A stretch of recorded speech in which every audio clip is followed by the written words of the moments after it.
over there. Just fucking killing it. Look at this shit.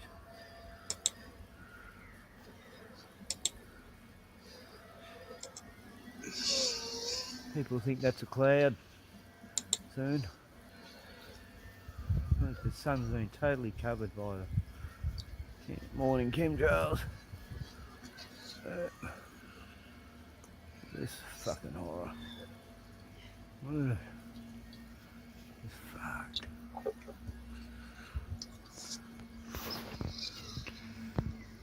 Oh, it's so glary. God, I can hardly. Yeah, so what else is new, huh?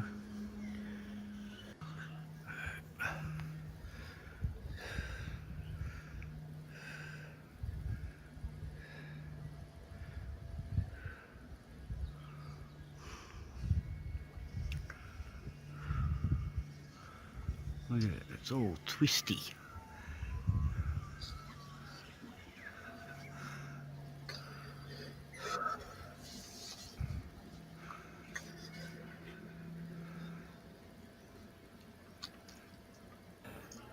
Half an hour later, you can't see the streaks there because they're all just smeared out now. This is how they trick people, right? Start off lines and then they waft around and look like smeary clouds, but not one bit of that up there is cloud at all. We had a perfect day yesterday and the day before, not a chemtrail in the sky. I was so happy. And waking up this morning, I could hardly fucking breathe. The whole sky is just full of fucking chemicals. Hi, Bernie. Bernie's having his brekkie. There's yeah, yesterday was great. I could breathe well. I was able to mow the lawn.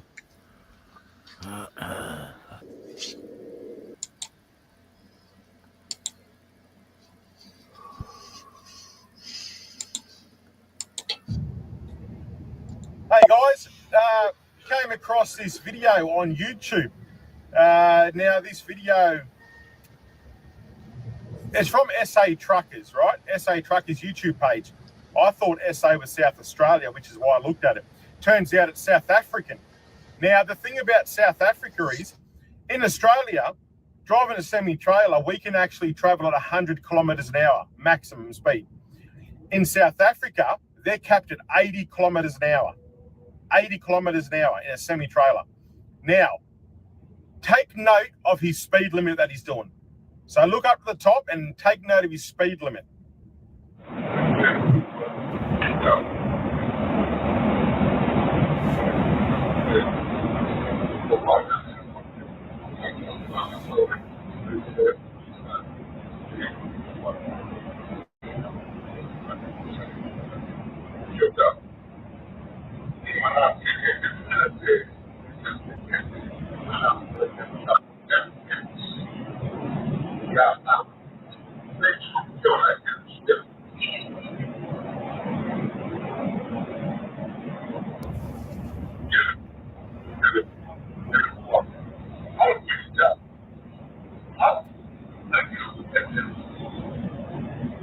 See, now he's going over to the right.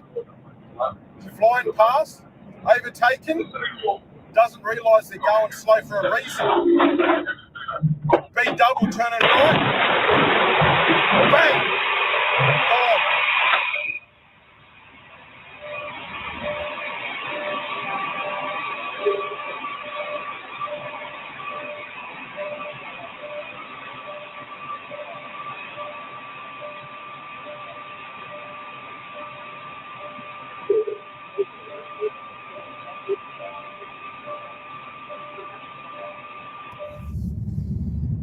Now, I don't know what happens with at a time like this. I'm guessing his license got taken. He did survive, I'm certain of it. Pretty sure he survived. But when you drive like an idiot on the road, This is what happens. You bring it on yourself. So hopefully for the South Africans, Hey, General. this bloke is never allowed on the road ever again. Doesn't matter where you are around the world, safety's always first, and you have to get home to your family. So if that was a car turning, he could have killed him. Anyway, hope you enjoyed the video.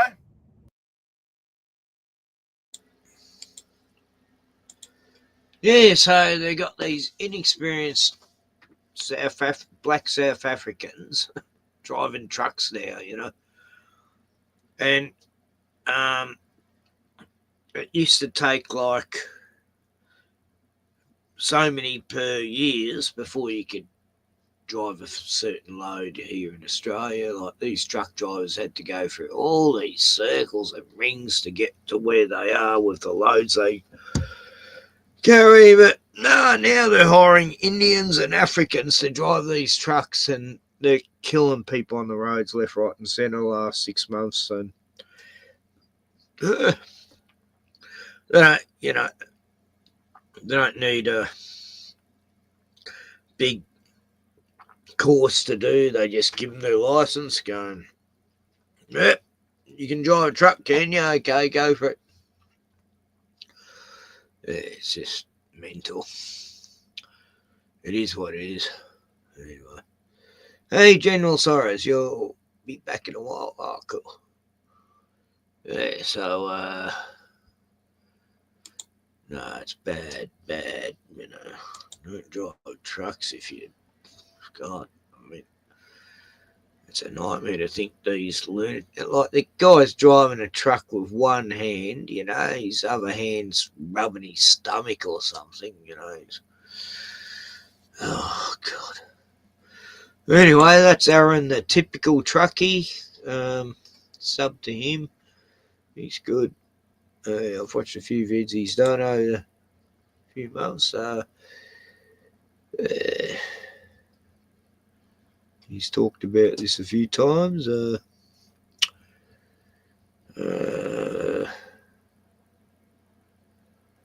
Oh, here we go. Oh, it's like Mad Max here.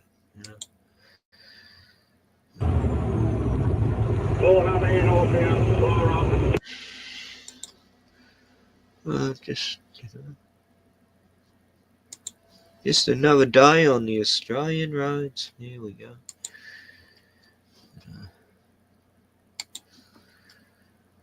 Yeah, machete attack on Australian highway. New South Police intervene.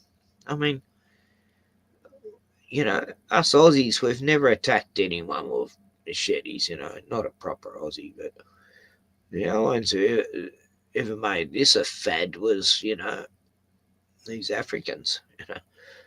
And now they're banning machetes in Australia. No one's allowed to have a machete soon. Seems to be caught up in it. Hope he's all right. We're going to see what's going on. Cops just pulled up. Let's see.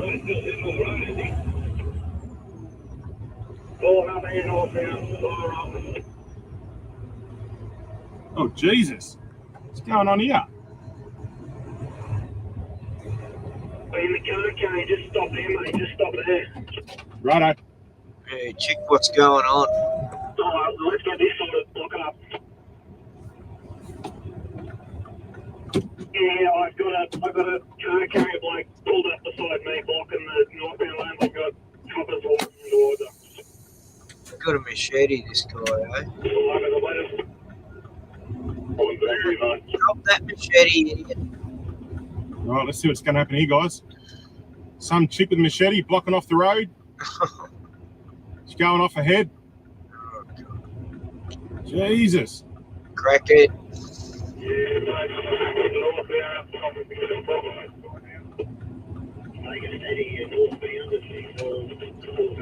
Well, I'm guessing she's going to get Yeah, she's not happy. I'm right here next to the Pearson. She's going off. She's walking up to the cops. They've got the gun out and everything. Oh, they're shooting at her. Yeah, they got the gun out on her. I've got it right on camera. So they're going to shoot her. Oh, fuck no. She's obviously mental.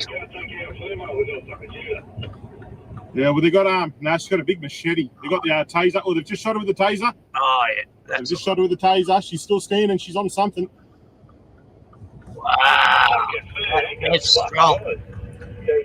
Meth is strong with this. It's all right. I think someone just jumped out and grabbed her. Unmarked cop cars. He's down. Undercover just dropped to the ground from behind. So she's down. Make sure you put it on Facebook tonight. I don't know about this one, man. This is pretty scary. Crazy shit. Don't put it up on media. We don't want to watch video. I just want to go to Brisbane. That's all I want.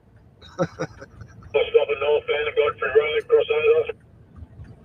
You know what though? She it's a good thing they got her. They haven't killed her. They haven't shot her. So it's a good day. Hopefully they'll get to the hospital and get her looked at.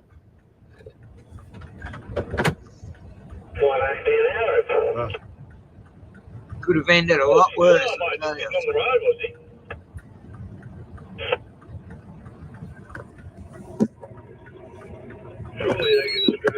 Only the cops here will just shoot you if you got a machete. You know, a lot of mental ill people have been shot because they had a knife in their hand, and they were obviously mental, and it's terrible. Now I've got to get out, check out this Pearson's guy.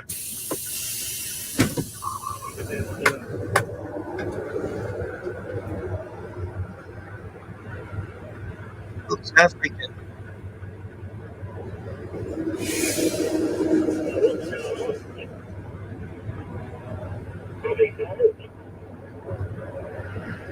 See, our indigenous, that machetes, that ain't that. It's ones from Africa and in the 90s it was Vietnamese. No, they had machetes. Vietnamese gangs. But it's never been our thing in Australia to use machetes. You know, it's like, what? Machetes are just for farming and killing fucking snakes. And anyway, yeah.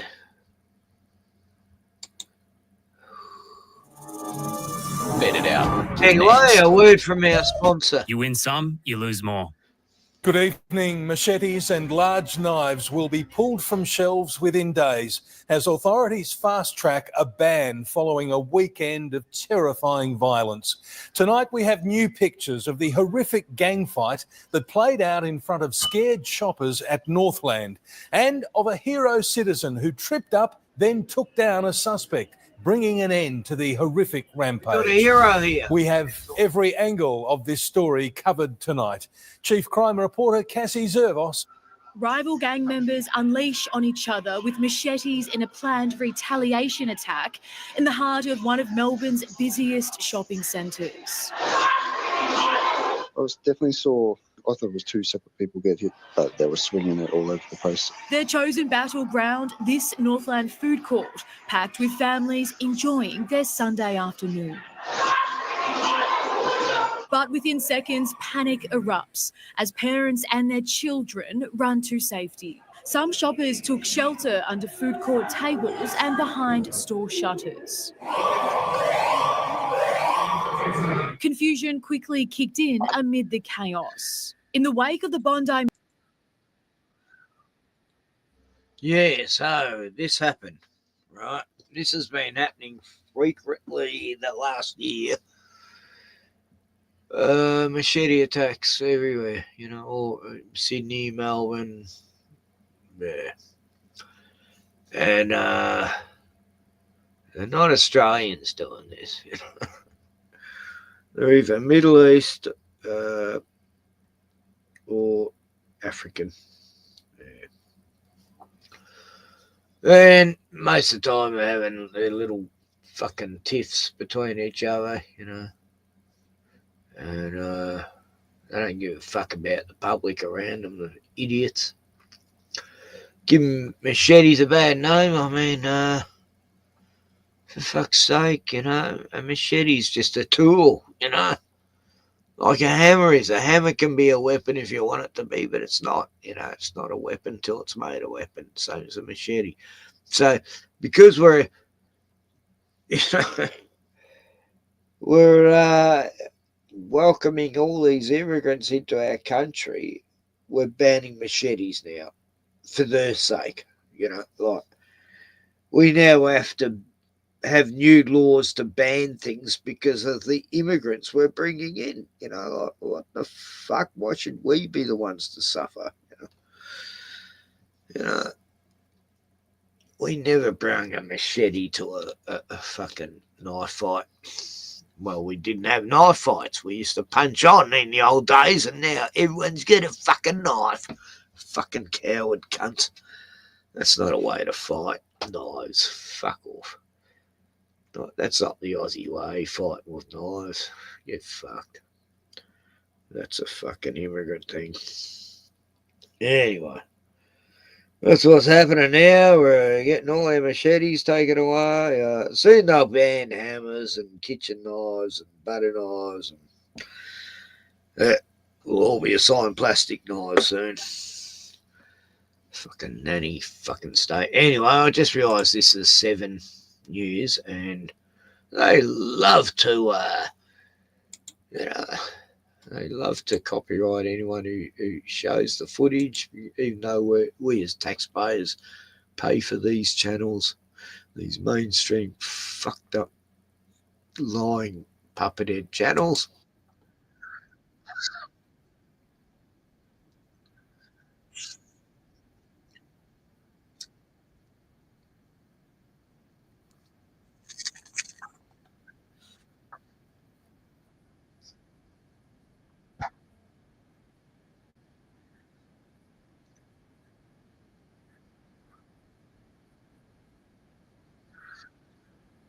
Thanks.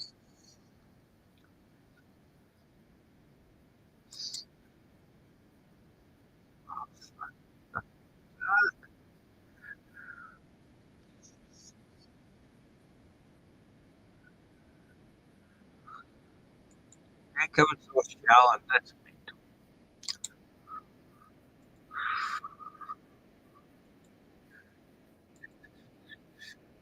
when we were in the right. Within days, as authorities fast-track a ban following a weekend of terrifying violence. Tonight we have new pictures of the horrific gang fight that played out in front of scared shoppers at Northland, and of a hero citizen who tripped up, then took down a suspect, bringing an end to the horrific rampage. We have every angle of this story covered tonight. Chief Crime Reporter Cassie Zervos. Rival gang members unleash on each other with machetes in a planned retaliation attack in the heart of one of Melbourne's busiest shopping centres. I definitely saw, I thought it was 2 separate people get hit, but they were swinging it all over the place. Their chosen battleground, this Northland food court, packed with families enjoying their Sunday afternoon. But within seconds, panic erupts as parents and their children run to safety. Some shoppers took shelter under food court tables and behind store shutters. Confusion quickly kicked in amid the chaos. In the wake of the Bondi massacre, one man knew he had to act, putting his foot out to take the suspect down.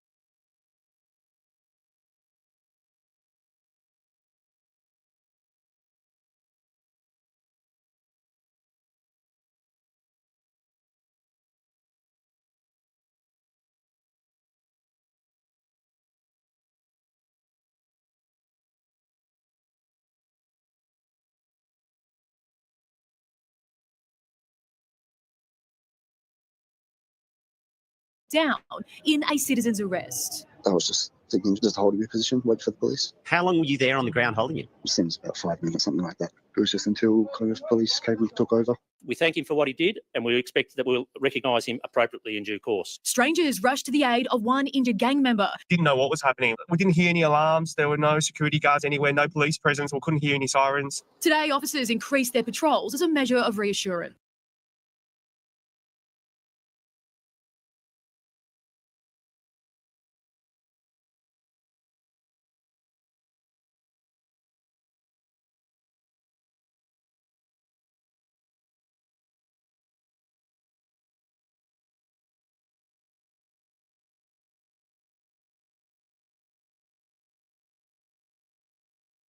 And this will continue over the coming days and weekends. Senior police are meeting with centre management tomorrow to debrief and discuss how Northland can improve its safety and emergency response. Vicinity refused to go on camera, only releasing a statement saying it wanted to reassure the community that they are taking the incident seriously.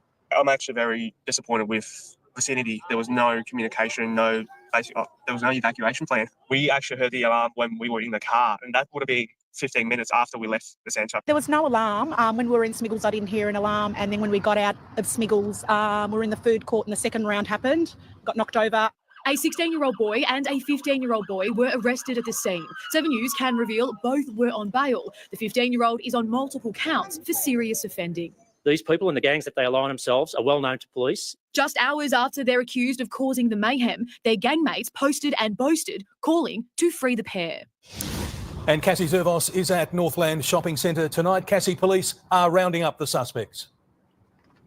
From which so far 4 people have been arrested, 2 have been remanded and 2 have already been bailed and are back on our streets tonight. One of the men involved is still in hospital recovering from his injuries. Police say they are looking for 3 others, but they do know who they are, so it's only a matter of time before they're arrested too. Mitch. Cassie Zervos at Preston, thank you. Now to state political reporter Rochelle Brown. And Rochelle, the Premier says a fast-track ban on the sale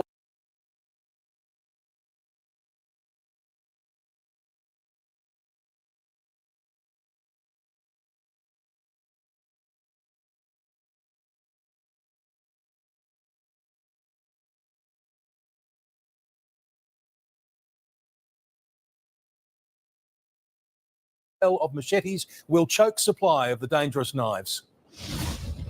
Mitch, some retailers have already removed these machetes from the shelves. Others are scrambling to get this done with just 2 days' notice. The Premier has warned that this ban will take effect from Wednesday at midday and there will be no exemptions. Those caught flouting the Australian first laws could face hefty fines or even jail time.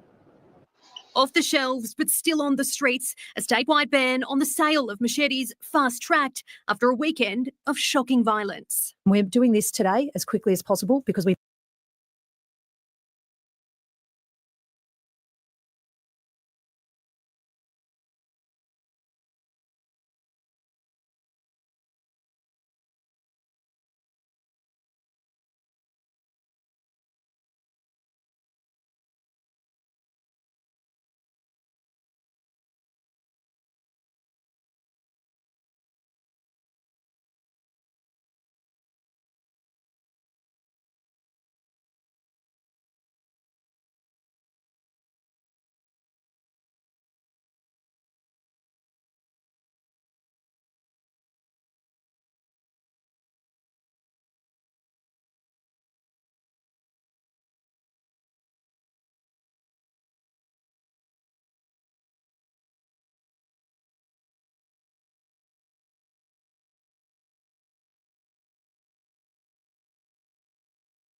we must never let the places where we gather become the places we fear. Today what we've seen is a half job from Jacinda Ardern. It's a backflip where the Premier has landed on her backside. It's a snap move the opposition says doesn't go far enough. The Allen government is still refusing to expedite outlawing the possession of machetes. We still have a situation where people can carry them.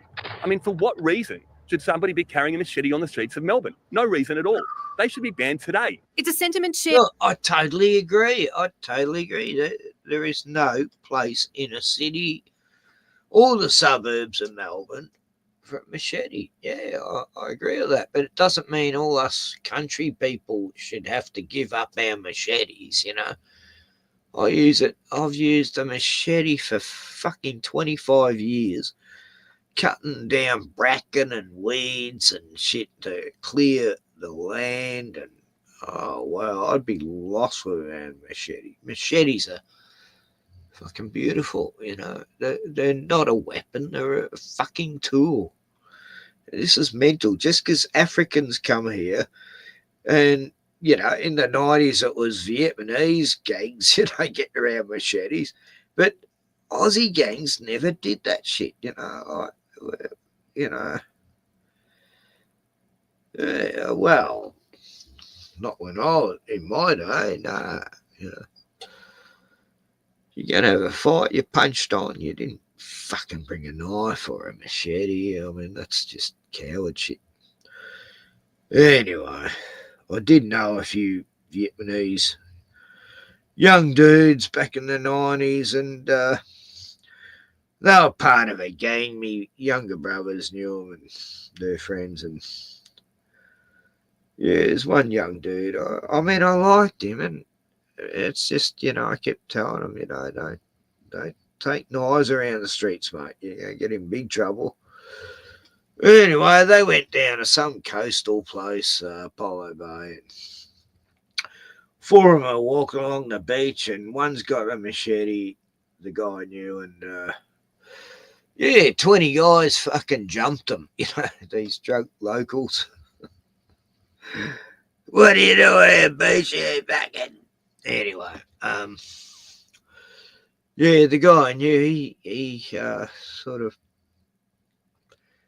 getting attacked by this other guy, and so he cut his head off, and he's in jail still to this day. And yeah, nah, it shouldn't have gone that way. I mean, I don't know which side you'd defend there. But yeah, Asians were the ones carrying around machetes in the 90s. Now it's the Africans, and it's Middle East. But it's only because the government lets them in. It's not, I got nothing against the immigrants. I got all against the government for letting these, scum in. Let them do the fucking machete shit in Africa, cutting off kids' arms so they don't shoot a weapon. What the fuck? Now they're here.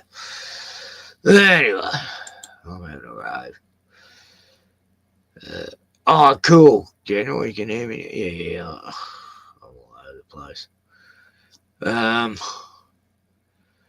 It is what it is at the end of the day, at any rate, and I digress. And anyway, back to this beautiful event that happened. No, it's not beautiful.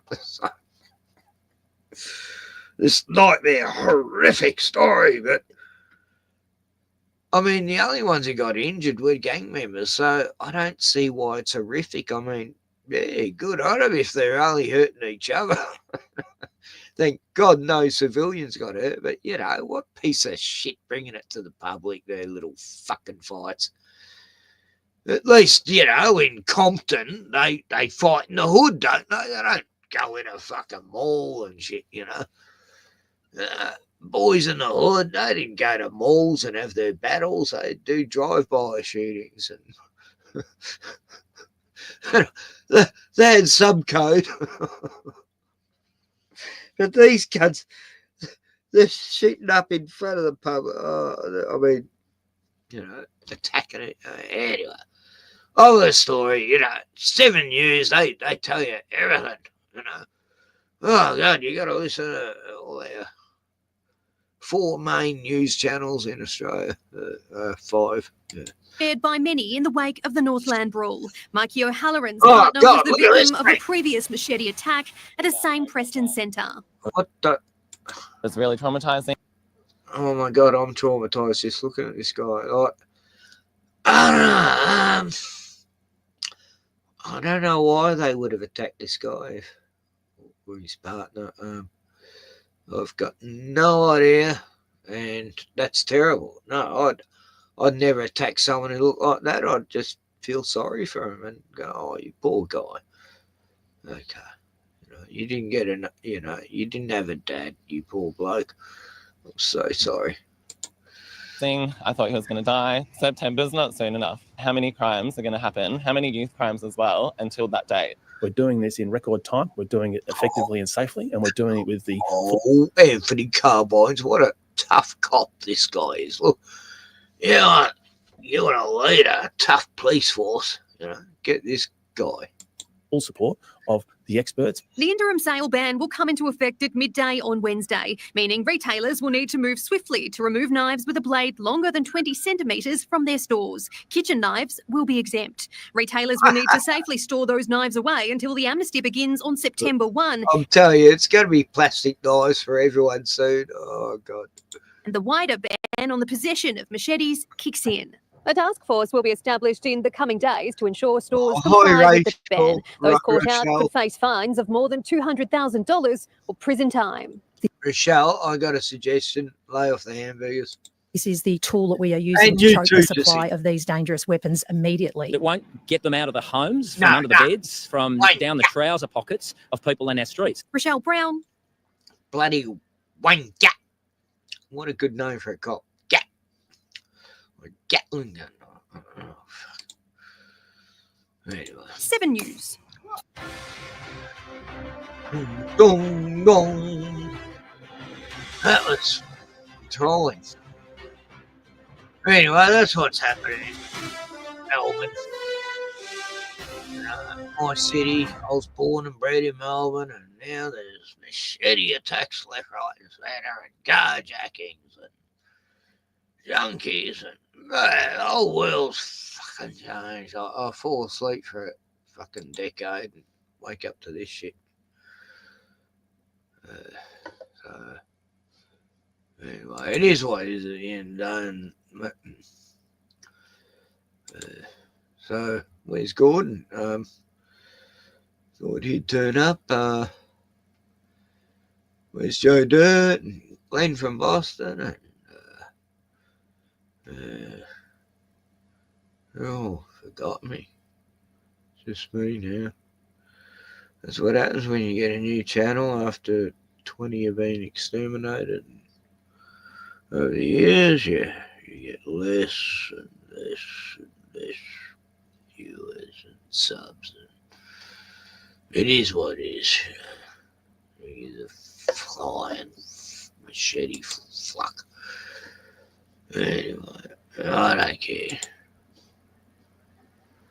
I think I need a break from the internet, actually. I'm sort of, I don't know what's going on here. YouTube's mental. Anyway, yeah, I'm sorry that happened to that rainbow guy, but you know, it is what it is, you know. And, yeah. And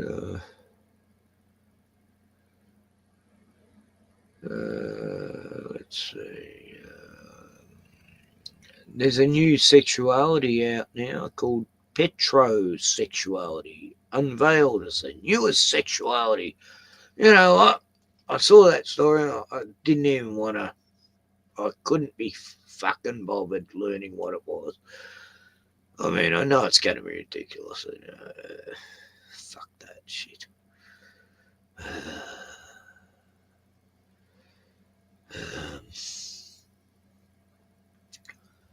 Anyway. Oh, this is great. Yeah. I guess it's on a similar topic. Yeah, this is on topic, right? This is over in Dublin. You know, let's go to Dublin. Dublin invader who threatened Irish children on TikTok gets a visit he won't forget. Oh, this is just beautiful. I watched this earlier. Threaten the fucking village kids. You know, the village is going to come for you fuckers. This is why I love a village. I love this. What these Irish people do is just fucking beautiful. And I love a village when they do this shit. It's just... Oh. HubSpot's Breeze Copilot keeps you 2 steps ahead. Oh, look at this. So you can close more deals than ever. The man in Dublin who brazenly posted on TikTok about his intentions to harm native Irish children has now been paid a visit, not by the authorities, but by the men of Ireland themselves. This wasn't just an online stunt or idle threat. He made it crystal clear what he was planning to do, using social media to publicly declare violent intentions toward the most vulnerable in Irish society. But instead of cowering in fear or waiting for bureaucracy to catch up, the local community... Which channel's this again? British Stand. Yeah, I'm sure they'll be... You know, yeah, they want the info out. Go on, stand for Britain. Britannia, rule again. Anyway. He responded the old-fashioned way, with action, Irishmen showed up, not with hashtags or hollow outrage, but with presence, unity, and a clear message. The safety of their children is non-negotiable. There's no room for predators, threats, or those who come to this country with the mindset of an invader. We will have a watch of the footage, but first, hit the like button and subscribe to the channel for more. Have a watch of the clip the migrant put on TikTok. Irish, I'm coming on top of you now. I'm gonna be you before everybody. Get ready, because you piss me off too. Now, this is how Irishmen responded. 10 minutes to get out of here.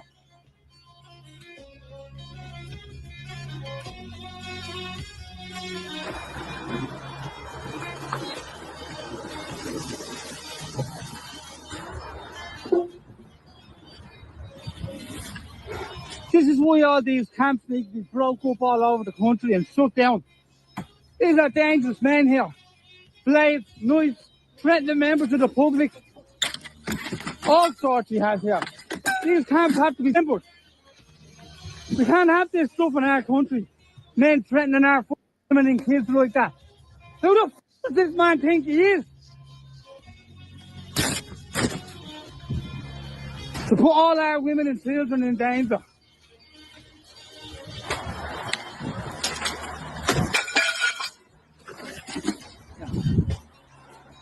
What's that? There's another big blade. Look at that. All these weapons this man is left up here with. There's another knife. Look. Look at the weapons there this man has. 2 knives. What's that? A big huge blade. An axe. Look at this setup. People want to start checking all the wooded areas around that.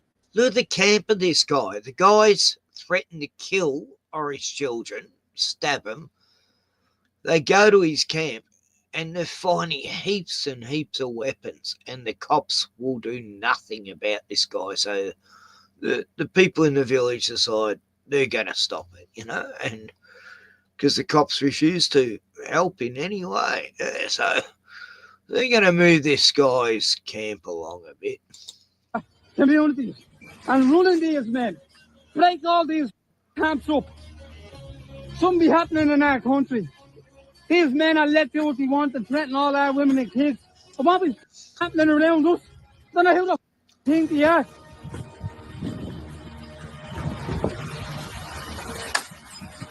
Take it all down, boys. The whole lot. Where do these maggots live?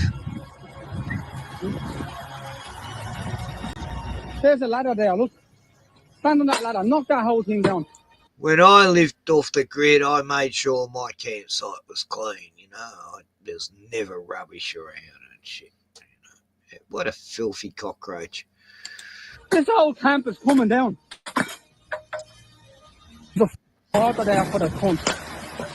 And get the out of our bleeding town.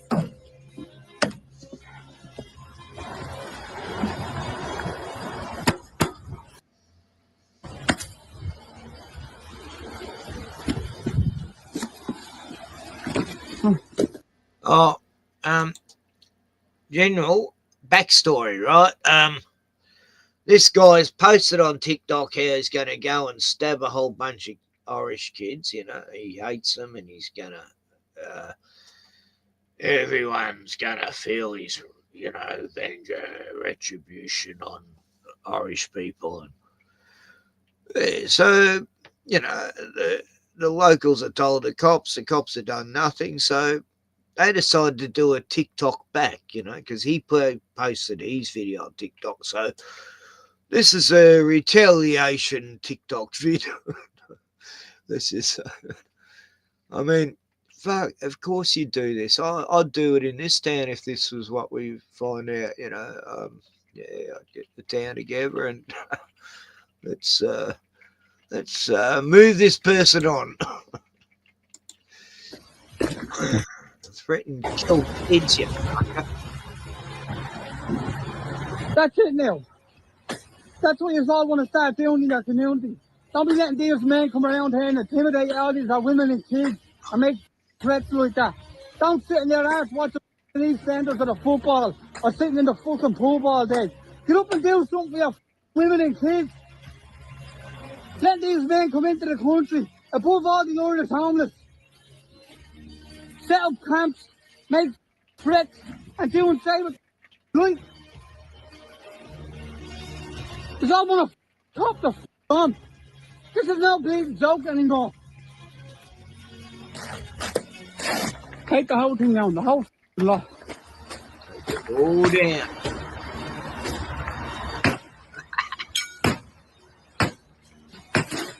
Over here now, yeah, well done. No more coming in here, the freeloader.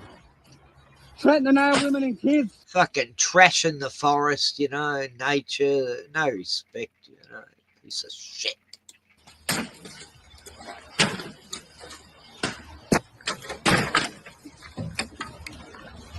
Now I hope the council are going to come in and get rid of all this dirt. And don't leave it for us to clean it up like we had to do it the other day. You all know where this is.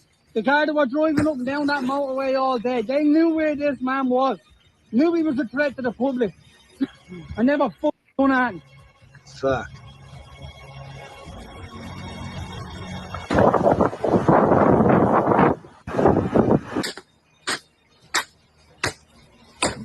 Flip the whole lot down. Yeah.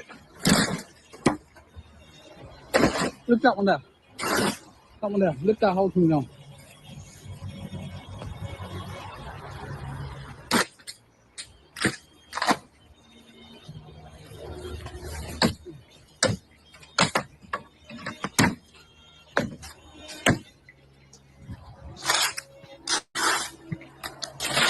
So these pigs think they can just build a house in the fucking bush. The cops won't do anything, you know, like you can see they're even doing a foundation there like, for a hut. Oh my God, the audacity, you know. Yeah, let's just live in a national park. We'll build our own fucking house and threaten to kill all the people outside this area. You know, what an intelligent person this one was. That's how it's going. Check all that areas because there's dangerous men like this all over the country. Pointing out the park, all the buses.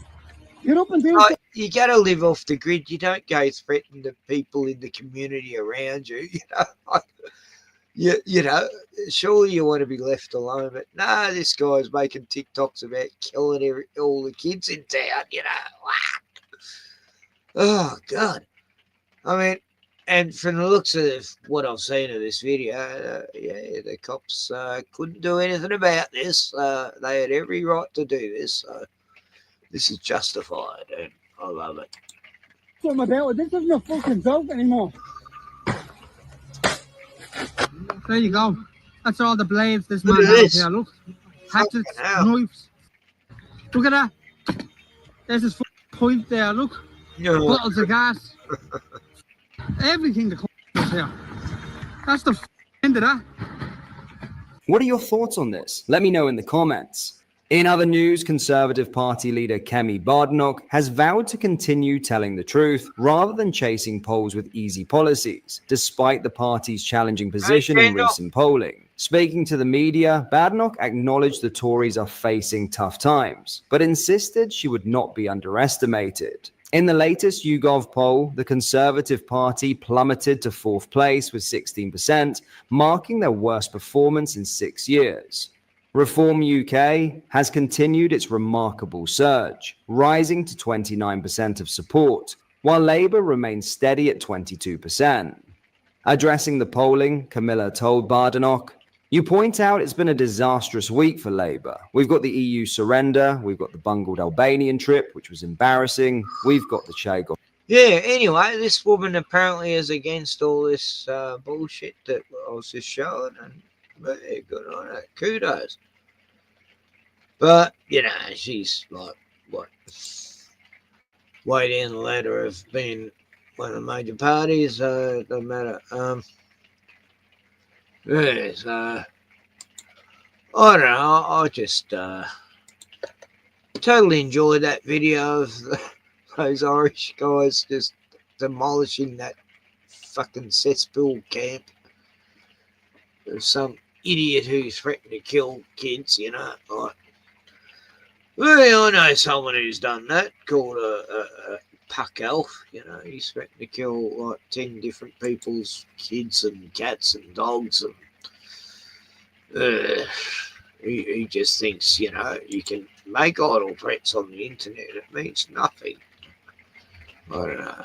I don't know why he thinks so, but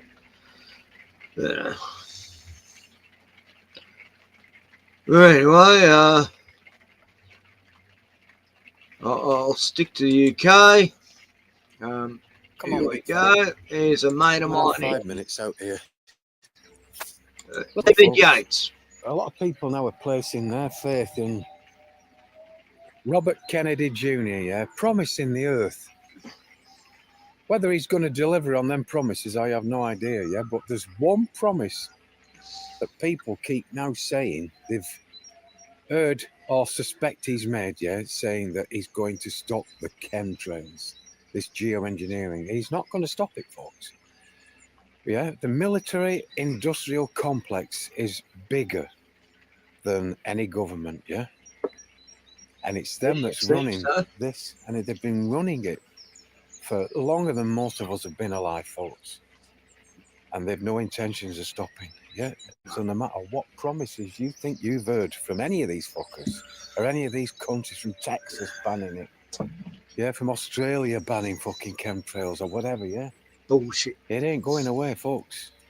It's too fucking big. And you've got these experts like David Keith and people like them saying that they they haven't stopped the chemtrails. Yeah, that's for sure. Can't just stop it now, because we've got to slowly, if we were to stop it, detox from it. Like when you can't go cold turkey on tablets, a lot of people are saying, oh no, you can't just stop taking this, you've got to wean yourself off it. Yeah, and some experts, or supposed experts, are saying that we can't just stop the geoengineering process, we'd have to wean ourselves off it. Yeah, just be careful what you're hearing, be careful certainly what you're fucking believing, and don't look at Wikipedia and Google, for fuck's sake, folks. Yeah, go to Kennedy's Wikipedia says and Trump's and listen to what they're saying, and the headlines are very contradictory to what you're actually fucking hearing them spout from the mouth, folks. But this one thing, whether he stops the childhood vaccines and all the rest of it, is neither here nor there, yeah? This fucking thing up in the air, this ain't stopping. This digital evil solution they call the fourth industrial revolution, that ain't stopping neither, folks. It fucking isn't. I kid ye not. Kid ye not.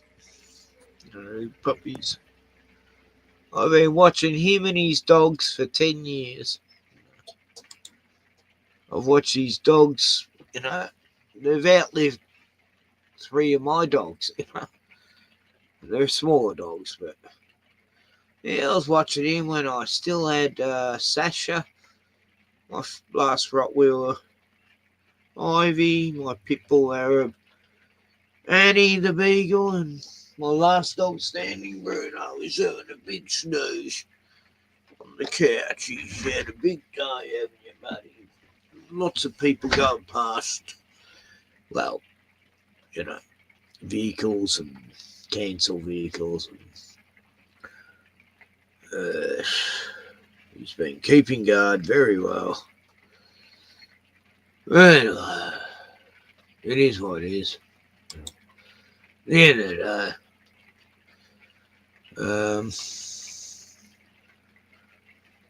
day, he's done a video recently. I haven't seen it yet. David, hang on.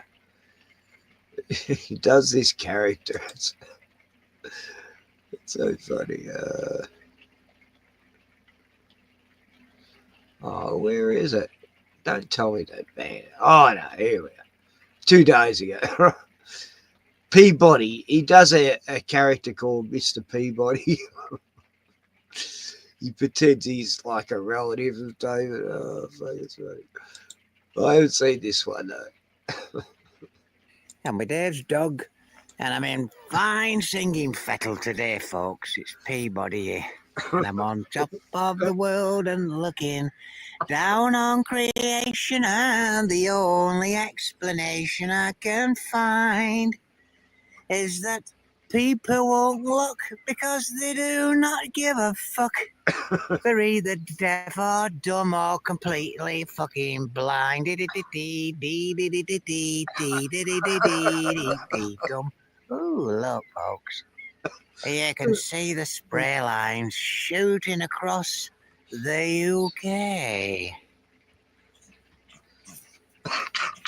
What the bloody hell's you doing, you daft bastard? And Dave's packed up his troubles in his old kit bag to be with his kids. And left me to it, basically. Said, Peabody, don't ask about, get some footage. Footage that people will need to show beautiful. The truth and the Beautiful proof that they are spraying this shit down upon us all, folks.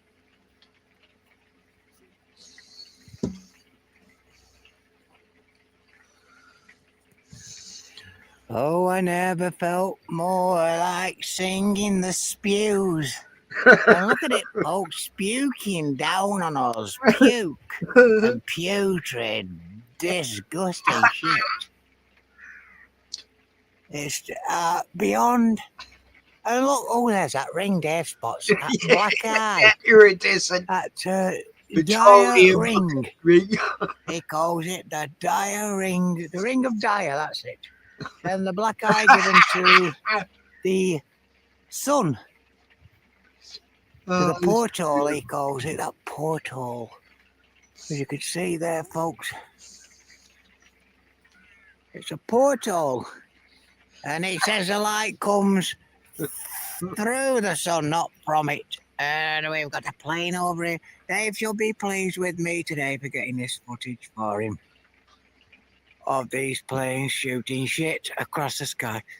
I am a little bit on the clumsy side with these camera things. But look at the state of it, folks. Look at all this dotted cotton woolly stuff effect here from a huge, huge jettisoned piece of shit.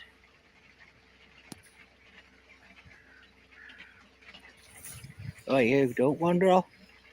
And how I met Dave was on the internet. And he groomed me.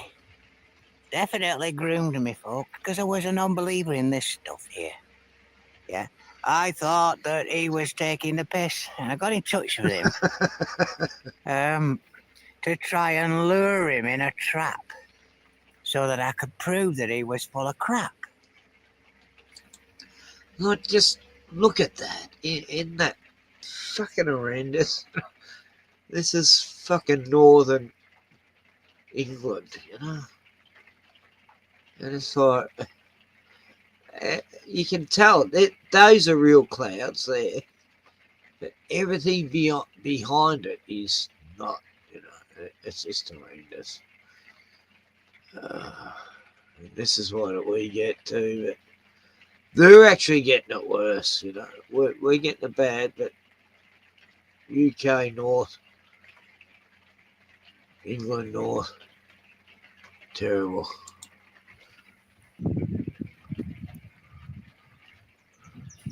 But oh, look, there's a new one up there. Oh. Before I knew it, Dave was in my head pecking it and grooming me to become the person I am today, the person before you, folks. Cataloguing. See the aircraft then? Oh, Jesus. These bastards don't know when to stop. They don't. I didn't used to swear until I met Dave, neither. But yeah, he's groomed me well, he's schooled me well, and he's taught me everything he knew, and then we had a brew. Yep, a cup of tea. He won't drink coffee unless he's at work, and he only drinks coffee because, I don't know, some bloody reason he told me. But anyway, look at this lot, folks. And that, hang on, let's see if I can zoom out that line here. This one at the top will turn wide like this. And then it'll get busy like this one here, the cottony woolly thing. But there's no end to it, folks. Everywhere you look, the sky's just riddled with this shit that stays where it's put. Tot. I've seen it coming through cloudy. I'll do this bit and then I'll stop. Because these dogs probably want to go back out of the sunshine. Well, there it is, folks. A bloody fly. Fuck off, you stupid thing. Oh, look at these. There we go. Oh, kiddly, notly, I kiddly, notly. Yep.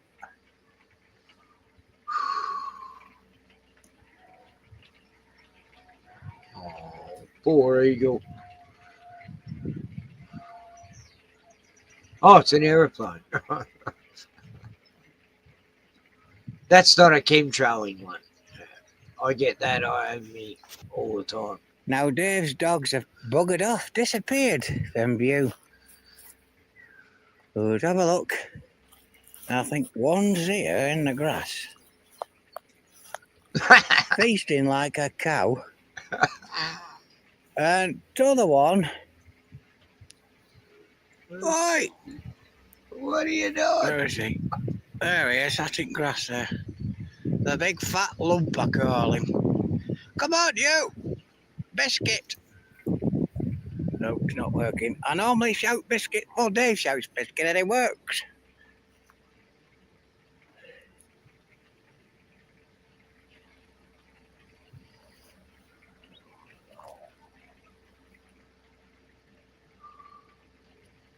I kid you not, folks. Gotta go. Oh, I love it when he does the Peabody character. That's so funny. Oh, I love Dave. David, I've known him for 10 years now, probably more. I've been doing the chemtrail bits for so long. Must have been 2009. I think it was 2007 when I first discovered the internet. Yeah. And I found this couple called Chris and Cherie Geo back in 2008. They all sort of like, they started their own platform, having all these people, be part of they normally had 33 hosts for some reason. It was always 33. But, yeah, there was this guy called Jaron, who joined the thing, and yeah, he turned out to be the biggest piece of shit ever. Anyway, that channel slowly dissolved, but I was the main moderator there. I was a terrible moderator because I did enjoy the trolls, so they were funny. And anyway, Chris and Cherie, I've known her for years, and yeah.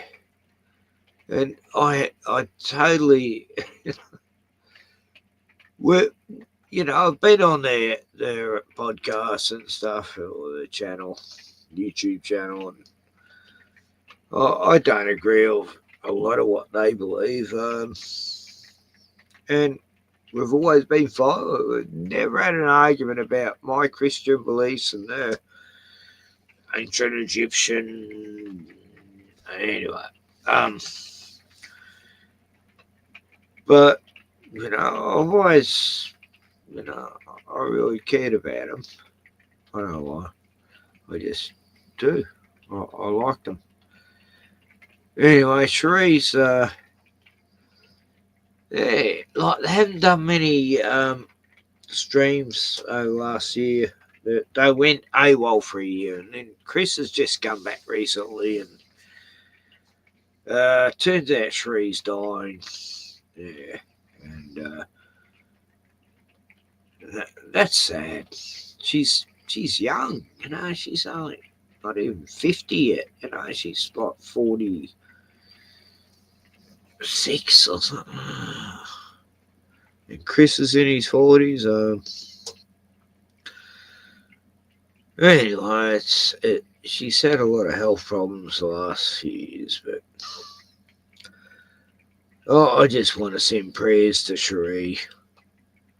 And it's not good. It's sad. And I knew that I used to be best friends with the guy who married him, actually, William Whitecrow, on Facebook. But we used to have a lot of good talks, you know. William Whitecrow, he married them on Mount Sharman. And, William Whitecrow got, whacked. Well, anyway, that's another story. But I believe his death was suspicious. And, you know, he was saying he went to Mars with Obama and a lot of stuff. These Andrew Basagio, Project Pegasus. Anyway, it all got weird. But what's the point I was going to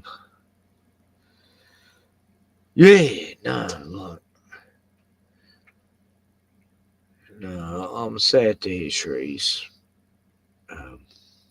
dying. And she doesn't deserve that. She's so, you know, so many people I know in the last fucking 5 years have died that are 15, 20 years younger than me. It's like, what? It's just weird. People are getting brain aneurysms, heart attacks, strokes. It's just like the amount of people I know getting,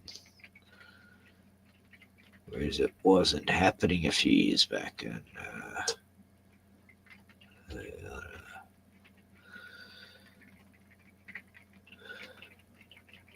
anyway, Sheree has a beautiful voice, and her and Chris have done some great music in the past. And I'm going to play one.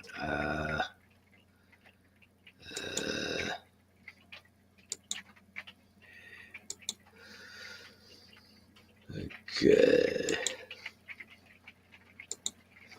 It's raining now. The storms are coming.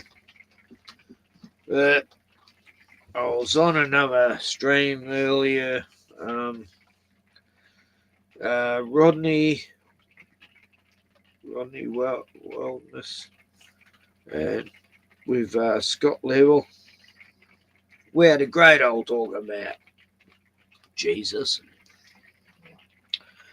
flat Earth, and space earlier. I'd never been to his channel before, but Scott told me to go, and you know, Scott, everyone, he's a good mate. Known him for years. Well, you know, I think I met him through Chris and Sheree. Anyway, a lot of people I did. I owe so much to him for the good people I've known on the internet, because I've met a lot of good people who were all following the same shit. No one complied when that 4-year fucking lunacy happened, and I realised I was following the right people because none of them complied to the bullshits. The schlock downs. The fuck downs. Anyway, I'm raving. No one's here, so who gives a fuck? But anyway, anyway, I'm going to play one of Cheree's songs. So, well, I don't know how long she's got. Chris didn't make that clear. And she's still able to type and talk, so she's, coherent. It's just like, it's just fucking upsetting. So many lately. So many people I know that died the last 2 years. It's just how it is when you know.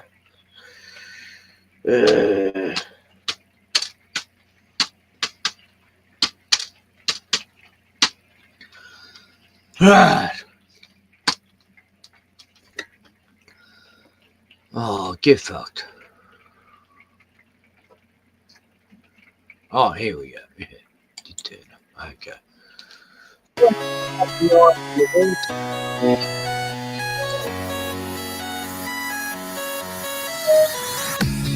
Dog goes woof, cat goes meow, Trump goes tweet, and mouse goes squeak. Cow goes moo, frog goes crow, and the elephant says toot. Ducks say quack, and fish go blub, and the seal goes ow, ow, ow. But there's one sound everyone hates. What does the sheep say? Wear a mask. Ding, ding, ding, ding, ding, ding, ding. Wear a mask. What does sheep say? Get a vax. Get a vax. What does sheep say? Vote for Joe. Happy, ho. Vote for Joe. What does sheep say? There's no proof of any voter fraud. There's no proof of any voter fraud. What does sheep say? Shifty eyes, covered nose, chasing people through grocery stores. Skinny jeans, soy boy stare. Their freedom's gone, but they don't care. CNN gives them no facts. Just Orange Man is bad, and COVID deaths are really bad. Like super bad.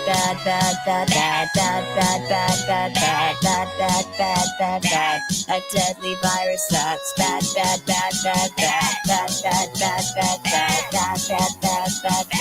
What does the sheep say? Everyone should stay at home. Wear your mask while you're at home. What does sheep say? 14 days to flatten the curve. 6 more months to flatten the curve. What does sheep say? College should be free. Everything should be free. What does sheep say? Trust the food and trust what you do. What does sheep say? The wokeness of the sheep, draped in PPE, somewhere deep in your house. I know you're hiding. Where are your brains? Do you even think we'll always be a mystery? What's your IQ?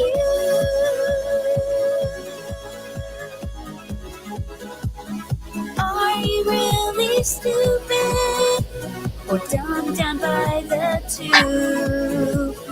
What's in your mind?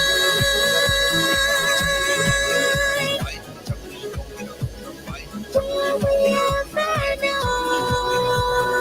I want to know.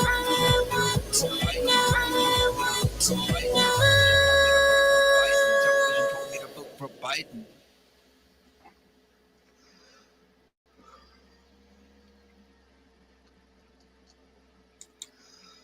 Yeah. No, I love Chris and Tree.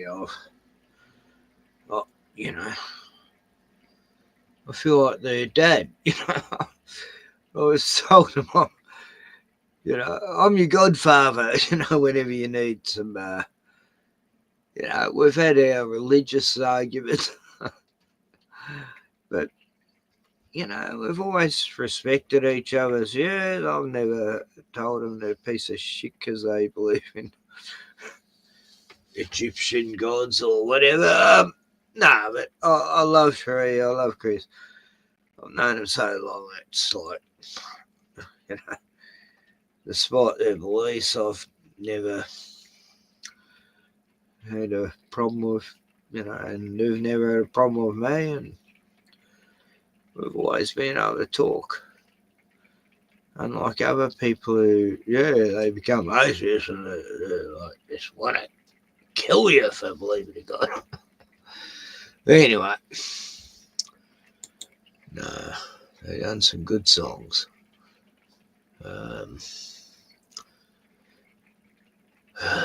It's not showing any here, though.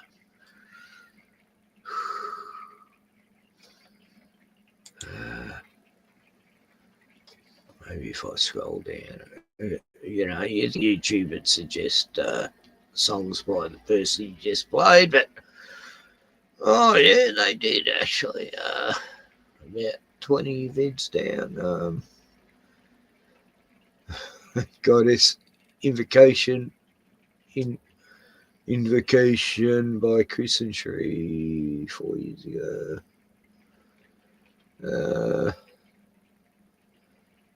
But they did this song. This was a good one.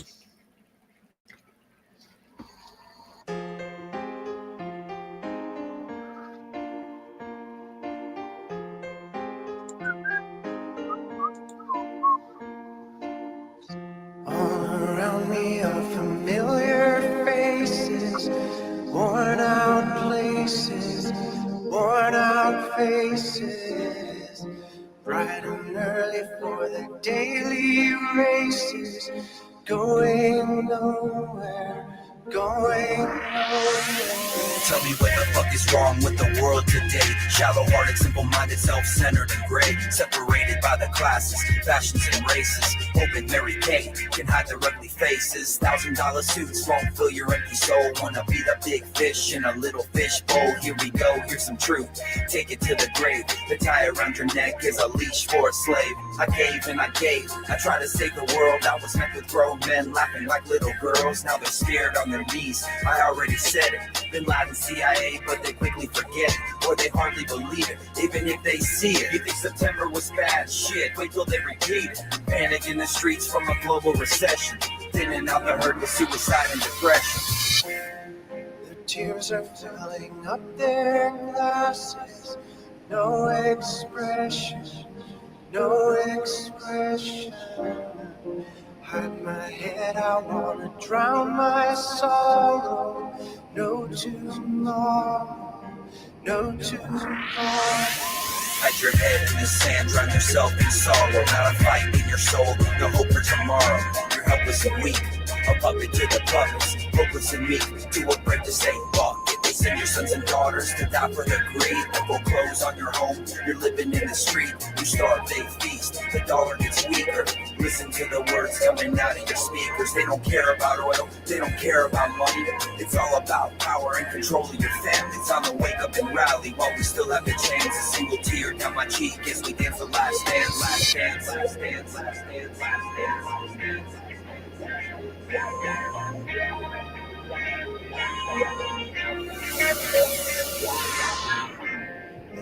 I find it kind of funny, I find it kind of sad. The dreams in which I'm dying are the best I've ever had. I find it hard to tell you, I find it hard to take. When people run in circles, it's a very, very bad.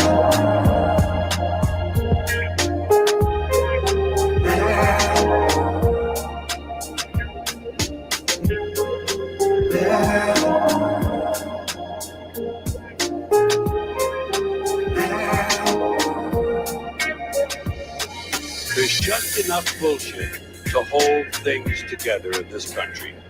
Enough bullshit as it is. In fact, there's just enough. Did you know that? Bullshit is the glue that binds us as a nation. Where would we be without our safe, familiar, American bullshit. Land of the free, home of the brave, the American dream. All men are equal, justice is blind, the press is free, your vote counts. Business is honest, the good guys win. The police are on your side. God is watching you. Your standard of living will never decline. And everything is going to be just fine. The official national bullshit story.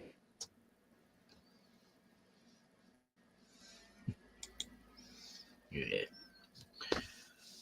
Ah, George Carlin, he was great. Yeah, no, it's just weird. The people you follow over the years, and you get really, you feel close to them, and suddenly they're dead. Like Kev Baker. Yeah, he's one of my favourite podcasters. Some of his guests were good. Hosts, whatever. But he was great. And I fucking miss those days. The old Kev Baker days where, he covered lots of stuff. Every single topic. I mean, he put me onto so many funny channels. God bless that little Scottish guy from Glasgow. I followed him before he even knew Chris and Sheree. It's weird. I knew Chris and Sheree. I knew Kev Baker, and it was called Guns. Glasgow Underground News Network station or something. But God, Kev was brilliant. He one of the best podcasters I've ever known. And he died like a day before my younger brother, actually. Same time. 3 years ago. But yeah, I got to know a lot of people through Kev Baker and Chris and Sheree. The best ones. Yeah. And General Sorrow, you remember that, all those days. Anyway, Jerome was there. I used to be mod on his channel, but when trolls were trolling him, I found him hilarious and I could not ban him. So I totally agree with you. Yeah, I ended up totally falling out with Duran. Jaron. I call him Duran. Because he become anti-God. Oh, God. He was just putting shit on my saviour. And then he got cucked by his woman, Jamie. No, what was her name? Anyway, she slept with his best mate. And, he forgave her 2 weeks later, and she's back on the podcast 3 weeks later after being cucked. That was it. Nah, you've lost my respect, mate. Anyway. Yeah, he's proved the Earth's not flat now. And, oh, yeah. What a fucking chill. What a fucking... And he hangs out with the worst scum that used to be in the flat Earth community. They're all just there to hijack it. McTurn and Duffy and all of them. Just piece of shit. David Wise. I have more respect for this fuckwit in England. Fight the Flat Earth, Craig. Oh, he's hilarious. I have more respect for that guy than these pricks. And he's a laugh. Oh, God. I mean, I saw Fight the Flat Earth guy go on the Santos Bonacci show with this other fucking lunatic. And, oh, God, that was a fucking shit show. God, my back's fucked. Because the winter's coming, my back's getting fucked. Anyway, I got to go shopping tomorrow. It's not payday, but I don't need much. I'm actually starting to save money lately. I'm on a special budget. Yeah, it's working. Oh,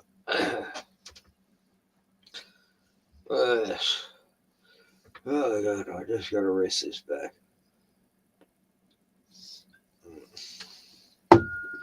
Anyway, what do I do today? Me and Bruno went for a walk. Me and Bruno, it was beautiful actually. It was a beautiful walk day. It was breezy. It was like almost a summer's day. It was like just beautiful. After the cold days we've had, it was beautiful. And because it was so warm too, I go, oh yeah. I saw black cockatoos the other day. That means rain. I've seen the halo around the moon a week back. It was only a crescent moon, but it still had a halo around it. And the ants start building. You just watch the ants and they start building little anthills because it stops the rain getting in. They put special crystals and stuff that absorbs the rain so they don't get flooded. It's amazing how they know that shit. Hey, ants. Ants are amazing. Yeah, spiders can make webs. Anyway, we're getting floods and storms and shit this week, you know. Funny how they knew about this a week ago. Victoria's going to be hit with big, massive floods and storms. And I guess the power's going to go out this week too. I don't know what I can do about that, but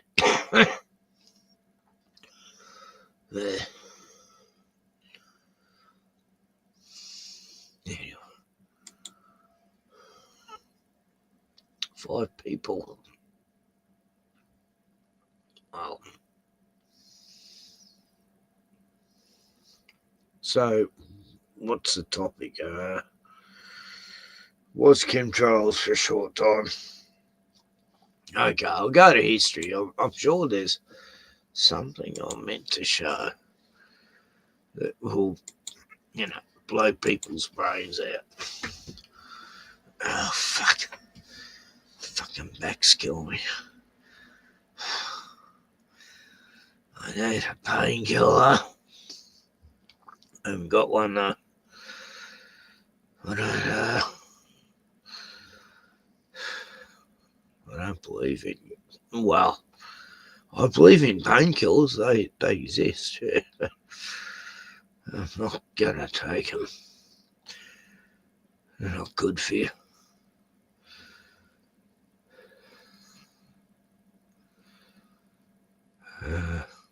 I've got some good cop vids. I've got some vids from what's really happening over in a certain Middle Earth place. Where is it? God. There's so many vids here I never watched. It's because I accidentally hovered over them.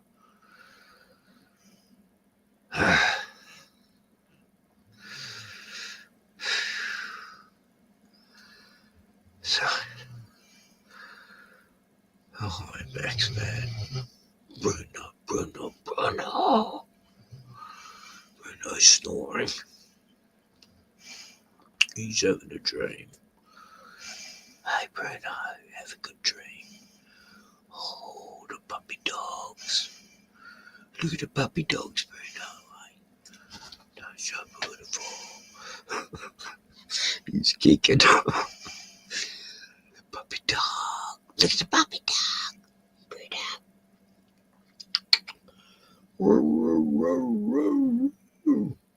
Bruno. Yeah, I always talk to me dogs when they're having bad dreams, because and I'm able to get them out of the nightmare they're having. It's just funny, isn't it? Anyway, I've lost the plot. I was going to show something and I went past it, obviously. And Mars attacks Germany. Oh, I mean, mass attack Germany. Yeah, stabbing. Some crazy immigrant went crazy. Stabby on a bunch of people. Of course, Germany was folding in with the immigration in 2014, I think it was. And then we started to see the fruits of that. Yes. Hey, Bruno, you best dog in the world. Yeah, Bruno is the best dog in the world. Every dog I've ever had has been the best dog in the world. I don't know why. Oh, okay.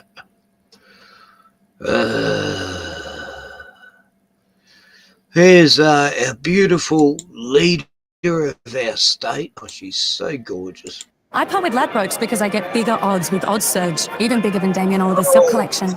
Morning. Thank you, Carl and Sarah. We are going to start with breaking news out of Melbourne. Premier Jacinta Allen has just announced machete bans will be fast-tracked to midday this Wednesday, and the ban on their sale is effective immediately. It comes after charges were laid over yesterday's attack at a shopping centre in Preston. Here is the Premier a short time ago. We have been working incredibly hard to bring about Australia's first machete ban. We announced in March that we would be moving quickly and safely to bring about Australia's first machete ban. This comes also off the work that is being done to provide Victoria Police with expanded knife search powers, which has seen a record number of these dangerous weapons being seized and taken off the streets by Victoria Police. We also, too, though, understand that we needed to go further, which is why moving quickly on bringing about Australia's first machete ban, working with Victoria Police, is putting community safety first. These knives are dangerous weapons. They have no place on our streets anywhere, and that is why I will introduce as many laws to get these dangerous knives off the streets. Two offenders, a 15-year-old and 16-year-old, have since been charged with multiple offences and denied bail. Mm-hmm. Yeah, so anyway, a few years back I bought this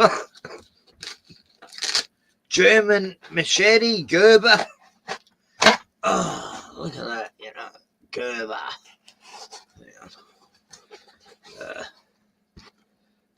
Gerber. German. And,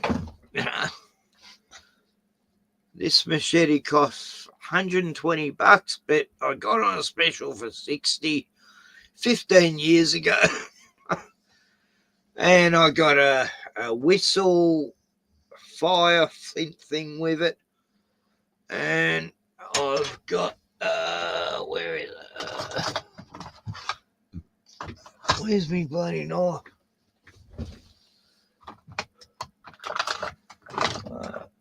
me Gerber knife. Oh, here it is. Yeah.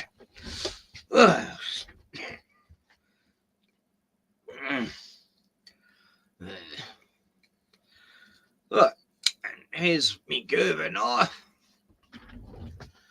It's not meant for killing anyone. It's been so handy. I peel me fruit with it, apples. I'll clean me cone out with it. It's not a weapon. It's a tool, and it's good German quality. Look at that, beautiful. Anyway, the banning machetes. I mean, this is mental. Like, this beautiful thing. It's not going to hurt anyone. It's meant to cut plants and shit. It's for bracken. And if a snake's coming near me, it's going to kill me or me dog. Yeah, it's handy to have in the bush. And I've lived in the bush for fucking how many years? Fuck. Since 2004, I've been living in the bush, off the grid, and a machete was a fucking necessity. It was like how much land I cleared with a machete.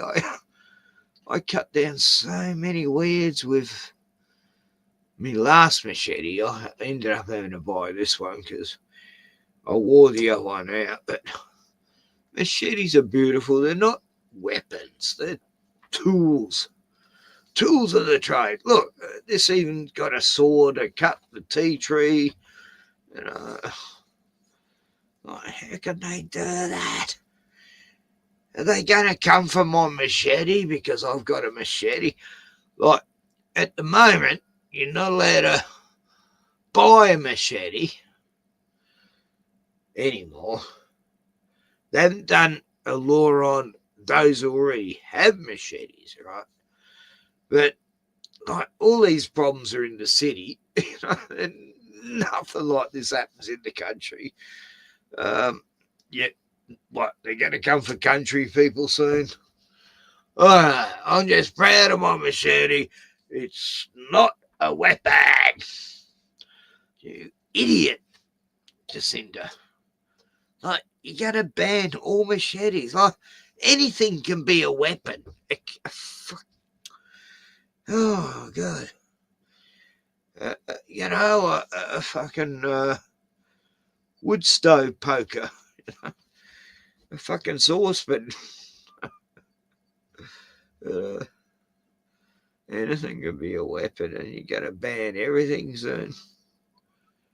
I mean, what the fuck?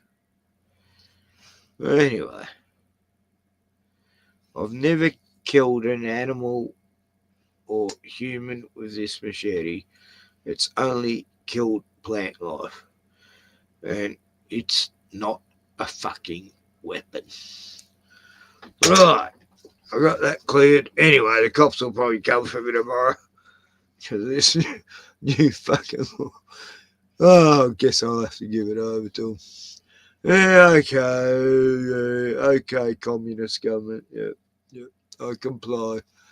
Yes, I don't want to be shot in the fucking head. Oh, God. Anyway, I'm going to play a beautiful song, and then I'm not even sure where I'm going.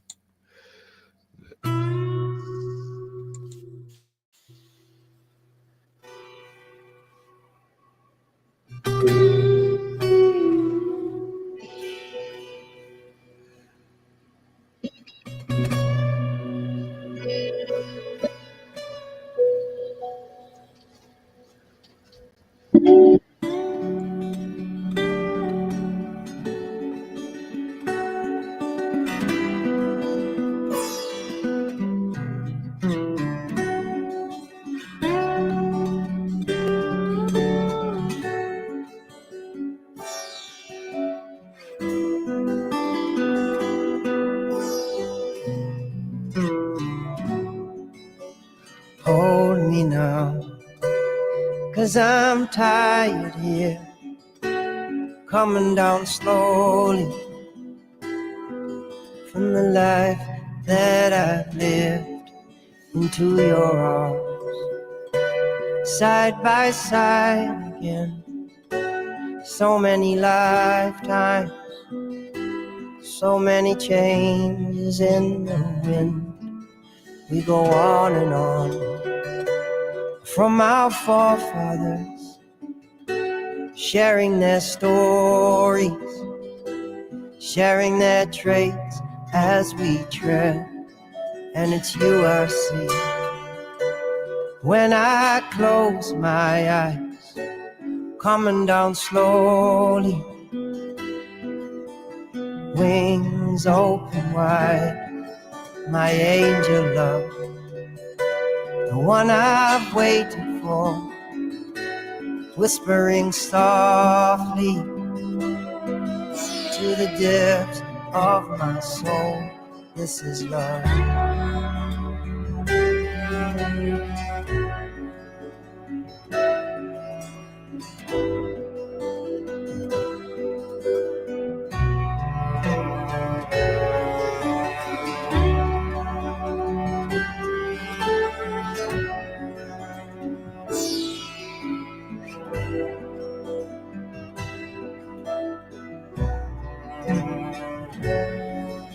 Space and time, the old man's voice inside, showing me slowly from the vision of your smile. And it's you I see when I close my eyes, coming down slowly, wings open wide. My angel love, the one I've waited for, whispering softly to the depths of my soul. This is love.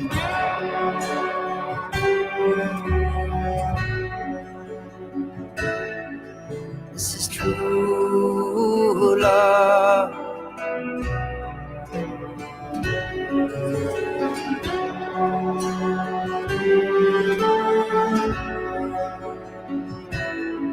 This is true love.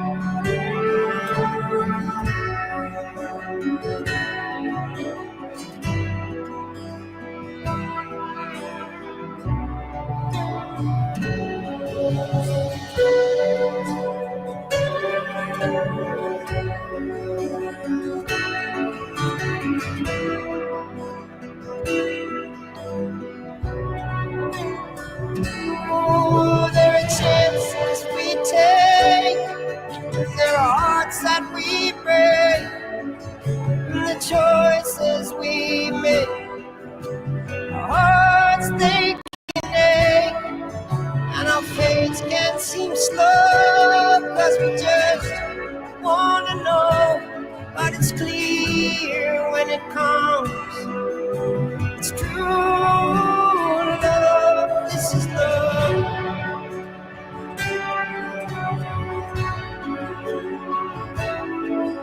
It's true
you and me beneath these old gum trees, hand in hand it will be. Forever you and me, you and me beneath these old gum trees, hand in hand it will be. Forever you and me, you and me beneath these old gum trees, hand in hand it will be. Forever you and me, you and me beneath these old gum trees, hand in hand it will be. Forever you and me, you and me beneath these old gum trees, hand in hand it will be.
When will you learn that the more you take means the less that you have at the end of the day?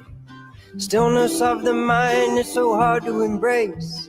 Freedom of the heart is what we crave, and we sit by the river with a cup of tea. Watch the movement of the tide in the gentle breeze. Pelican drifting slowly, looking for a feed, like Mr. Percival, the storm boy, you to me. Kookaburra calls just like he knows, and I'll call right back. Yes, I'm home, he's been with me, he's watched me grow through those rainy days and those rocky roads. And now everybody smiles in the setting sun and sighs with contentment when the day is done.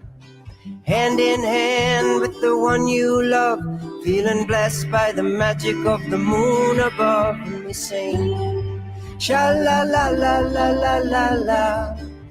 We're just living in this beautiful world. Sha-la-la-la-la-la-la-la. We're just living in this beautiful world.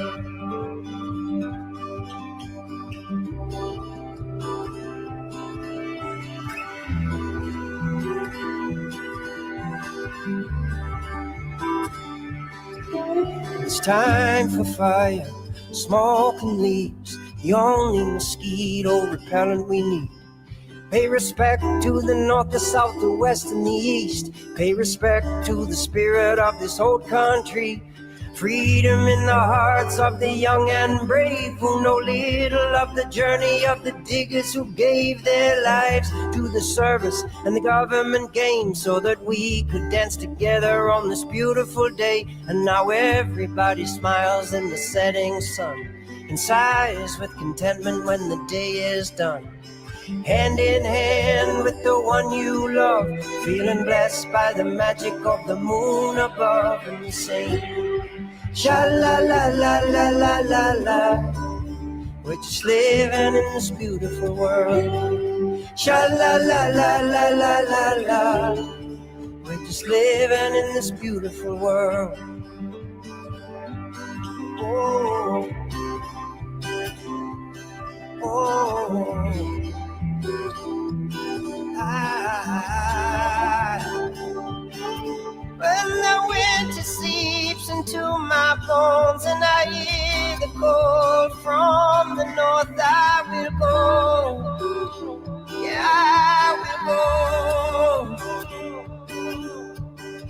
everybody smiles in the setting sun and sighs with contentment when the day is done. Hand in hand with the one you love, feeling blessed by the magic of the moon above. And we sing, sha-la-la-la-la-la-la-la. We're just living in this beautiful world. Sha-la-la-la-la-la-la-la. We're just living in this beautiful world. Sha-la-la-la-la-la-la-la. We're just living in this beautiful world. Sha-la-la-la-la-la-la-la. We're just living in this beautiful world.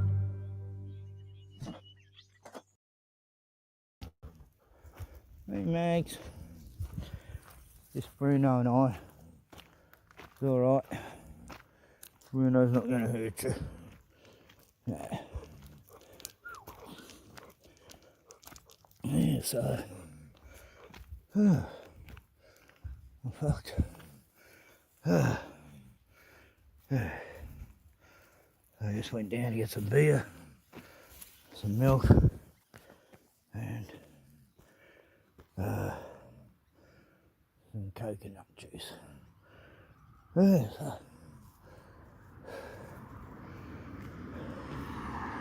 This is a new cafe that's open. No 2 bites. Yes. Actually, it's not open yet. We open at the end of the month, I think. Stop. Stop, Bruno. Car coming. Okay. Right. We're safe to go, buddy. Yes.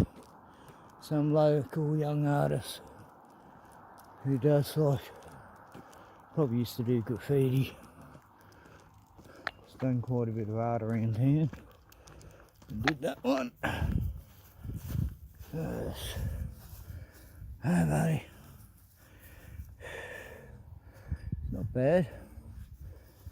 I like, you know, cartoon style. Yes. What a beautiful day. It's below 0 last night. Oh, yeah, the little dogs are still here, Bruno. Come on, we'll go on the other side of the road. There we go.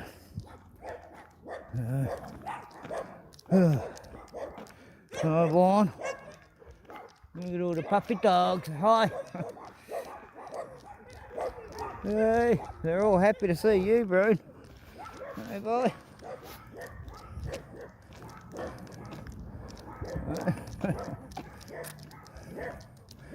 Well, I hope that little dachshund can't get under the fence like it did last time. Hello, boy. Hello, boy. Just ignore him.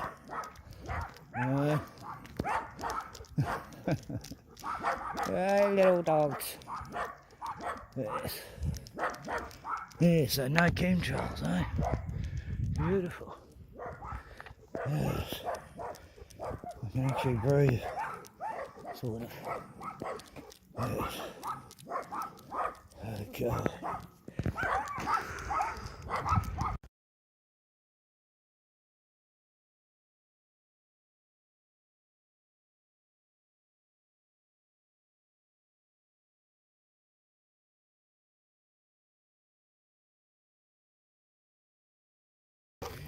Yes, puppies. Good dog. You're a good boy, Bulldog. You're a good boy. Right.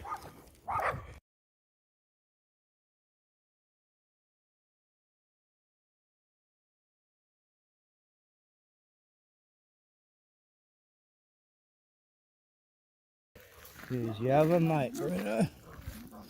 Right. Here's Jasper. Hey, Jasper. Come on, mate. Oh, boy. Come on, Brian. Hey, so. Come on. I want to get home. Been dawdling a lot, buddy. Yes, buddy. Good dog. Bringing it up in care, do you?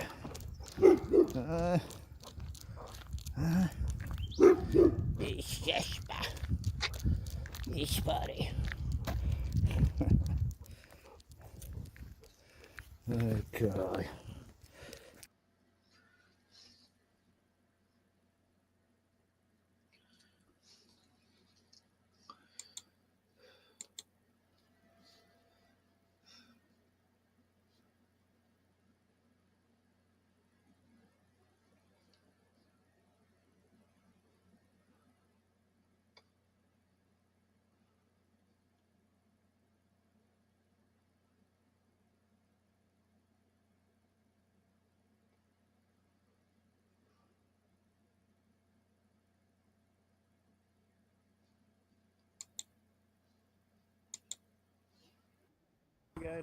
See ya.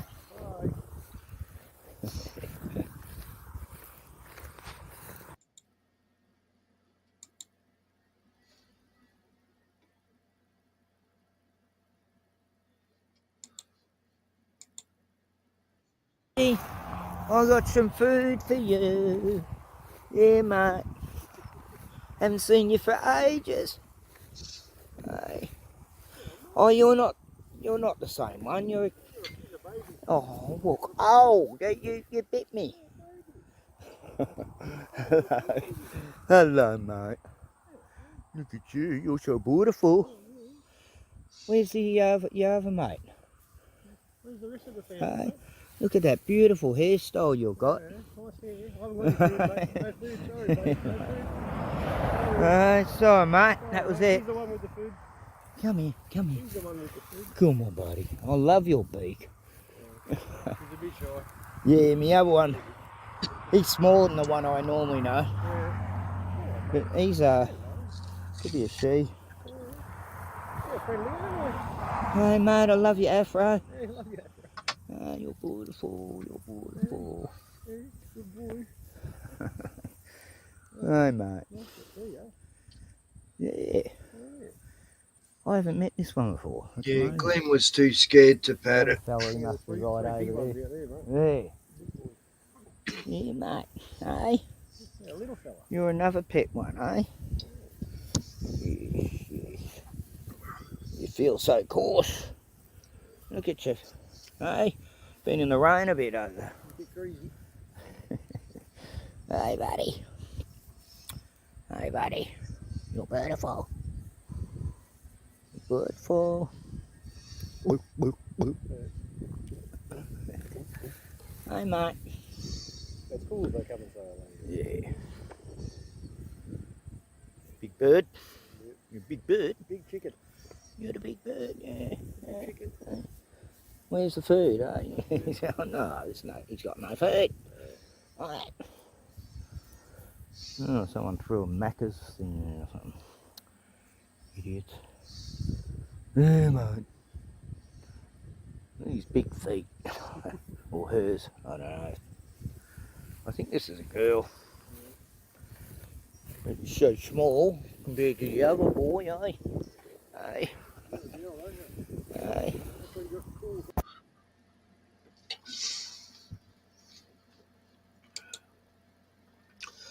Anyway, yeah, I've got emus I can visit and pat anytime. No, it's cool. Go past them every time I go to town, which I'll be going to town tomorrow. I can probably stop and say hello to them tomorrow. Yeah, I'll do a video tomorrow of more emu interaction. And I'm going to go back to the place I used to live at, where I went back a while back, a few weeks back, and very disappointing.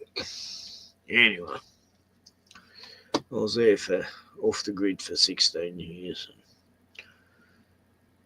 So I've been an off the grid, a caravan life. Kenneth's caravan. fucked up life. But, you know, it's what it is. And, you know, it's just what it is. And stuff. So, what else happened? Machete invasions, attacks,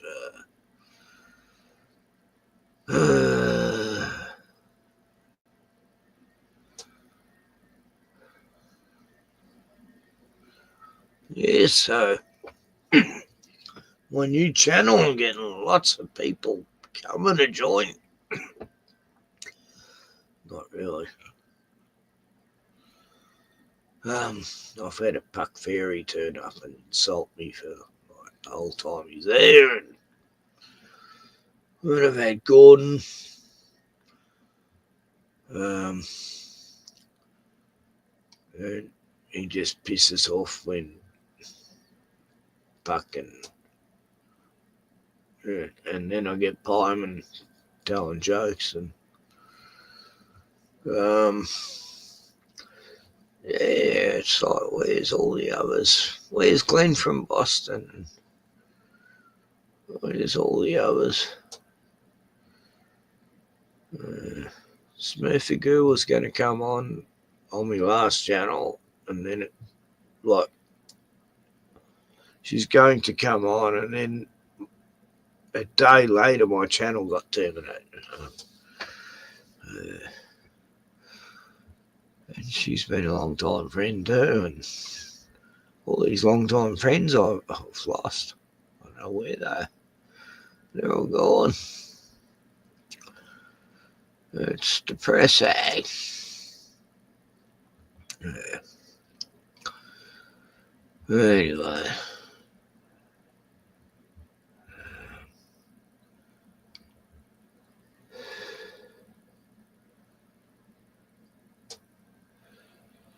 Yeah, so Eric Farmer did a stream on Sunday. No one joined. I know what that's like, Eric. Yes, that, you know, because he starts too early for us Aussies to get on. And, anyway, I found a creepy video with what's her name? That Meghan Markle, whatever, that brought down the royal family.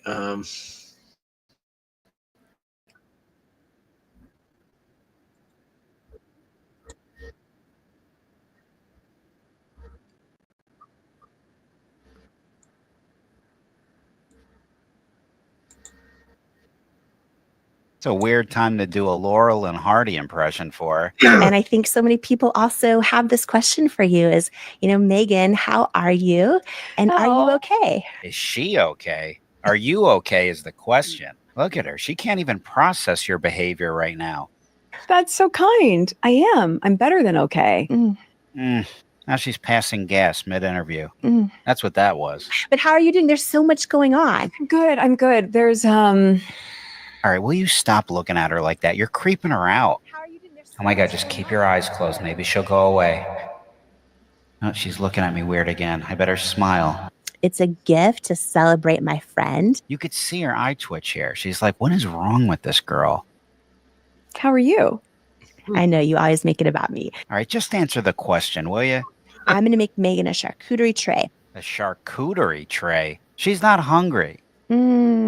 See, folks, this is what happens when you say yes to every pharmaceutical commercial that airs between Dr. Phil and The View. This is what you end up looking like. What's so beautiful is when people connect, who are listening or watching, connect with the truth, and they'll know it's true in their soul when they hear and listen to this. Yeah, that's true. We all know you're nuts. I get so many questions about self-worth, like, Oh, here comes the tears. Every conversation's got to be a therapy session. when am I going to finally feel worthy? And it's like, yet. Look at her. She's looking at you like there's something wrong with you. Can't you pick up on this? Yet. My business hasn't gotten traction. Yet. No one's picked up my book proposal. Yet. Yeah, you haven't emotionally matured past the age of 9. Yet. You haven't burned off a single calorie this year yet. I haven't found my soulmate yet. Everything's yet. I don't Do you think think that's maybe going to happen. scaring all the guys away with these faces you're making might have something to do with that? Stop picking at that charcuterie tray all day and get on that treadmill, will you, Jabba? There she goes, dreaming of those little Debbies again. Everything's yet. The power of yet. The power of yet. Yet. What is this type of person? I think I've seen a lot of things in my life. I have never seen anything like what you go through on a daily basis.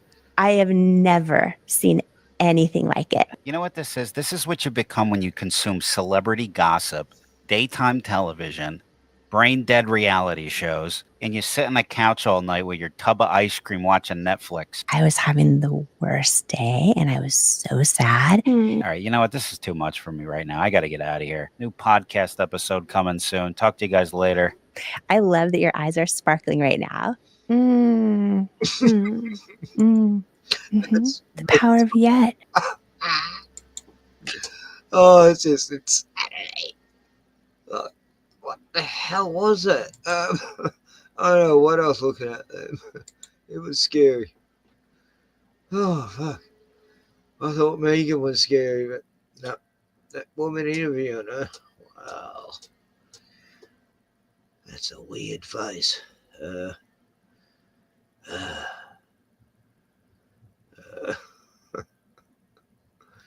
24-year-old Australian woman set friend on fire for making misogynistic remark. Oh, God. Vital. I don't know. Is that a safe channel? I've got to say it. An Australian woman allegedly lit her longtime friend on fire because he made a misogynistic remark during a wild night of partying. A court heard earlier this month. Corby Jean Walpole, 24, pleaded guilty in an Albury District Court to the arson attack on Jake Loader, 23, saying she felt overwhelmed by his antagonistic behavior throughout the night before she was finally set off by a sexist remark he made during a house party in New South Wales last year, according to the Australian Broadcasting Corporation. Loader told Walpole she should stay in the kitchen making scones if she couldn't handle drinking with the boys, which sent the 24-year-old into a rage, the court heard, according to the outlet. She grabbed a gallon of gasoline from the garage and doused Loader with the flammable substance. Waving a lighter at him threateningly, the publication reported. "Go on, do it," Loader yelled at his friend, who was drunk and had consumed cocaine. She confessed. Walpole then touched him with the lighter, setting Loader ablaze, according to the testimony. Loader sustained burns to 55% of his body and had some of his sweat glands burned off. He was put in a medically induced coma for 8 days after the attack, according to a victim impact statement read in court. He required 10 operations and spent 74 days in a burn unit at a Melbourne hospital, according to the statement. The friend cannot step outside into the sun because of the extensive epidermal damage, the statement said. Walpole told the court that she had been abusing drugs and alcohol since a breakup in 2022 and regretted the heartless act. The firebug claimed during the trial that she was pushed to the edge by Loader, who tried to wrestle with her and was being continuously antagonistic throughout the night. The Australian Broadcasting Corporation reported, "To this day, I feel horrible, remorseful, guilty for what I have done to Jake. Not only Jake, but his family, his loved ones, his mutual friends, anyone who has been impacted in this entire case." God, she looks like my younger brother's missus. Oh, fuck, she looks like... Anyway. Oh, well. That's what... Anyway. It's like, what is that? No, I won't even say no, but... Yeah. Oh,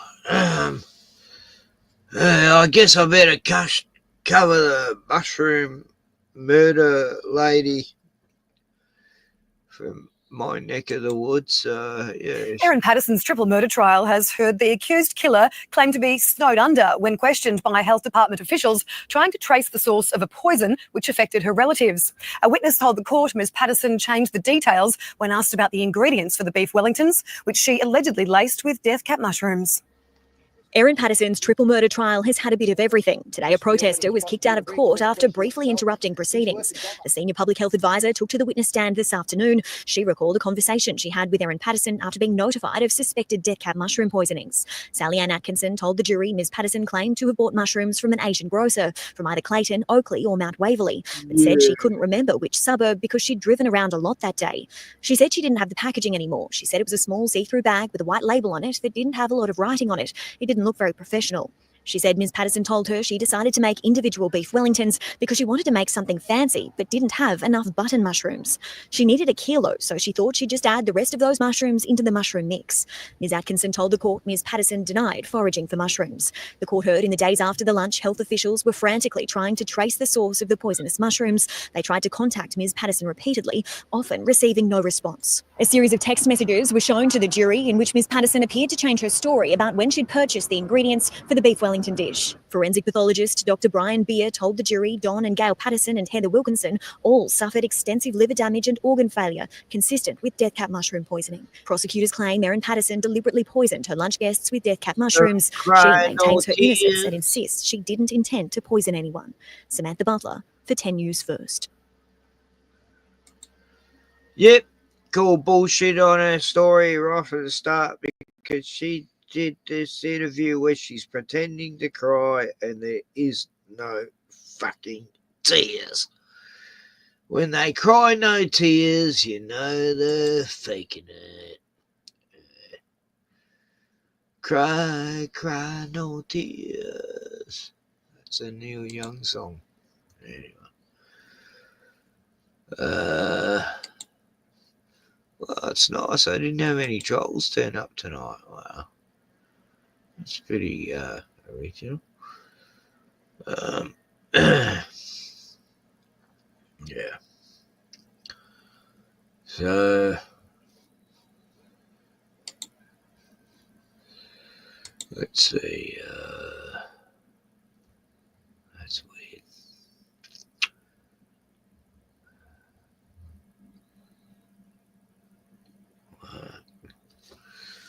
Anyway, I'll have no look into history. I'm sure I've watched something I want to share today. Let's see. It's all been about machete bands today.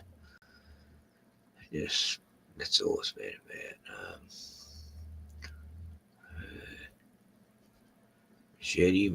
Machete. I've got to watch that movie Machete and the sequels, and yeah, because machete's a big topic this week. Okay.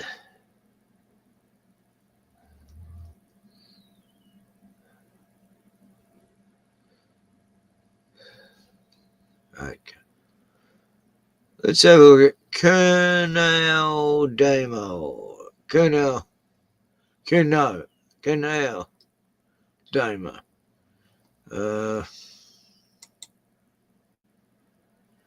Last year, the New Arab reported that Abu Shabab, amongst others, was working to Gaza instead of being committed by Hamas, as Israel are widely claiming, is instead happening at Israel's instigation. As if their war of starvation and the scenes of cruelty we're witnessing on social media aren't enough, Israel are, it seems, backing the very groups looting so much of it, whilst allegedly also offering them military protection and directing aid convoys alongst dangerous routes, making it all the more likely that they will be targeted and robbed. Not only are Israel backing these thugs to deny food and aid to the people of Gaza, but coming off the back of a gut-wrenching report from the Gaza Media Office is the news about the sort of people involved in the looting, masquerading as security with all the uniforms and apparent authority. Israel backing individuals linked to various terror groups, including one particularly unpleasant individual known to be linked to ISIS. And if you were thinking at this point that the new US-backed Swiss NGO that's going to take over from UNRWA to deliver aid will deal with all of this, the Global Humanitarian Foundation, well, it's now also being reported, as per usual, by Israel themselves, that actually they're involved in that too. So how can we possibly believe any aid is going to get in that way either? Every politician bleating about getting aid in, and the UN in particular here, if you're not delivering the aid yourself, then it probably isn't going to get where it is needed, already way below the levels required as that is. Israel's starvation of Gaza is so much worse than we already thought it was.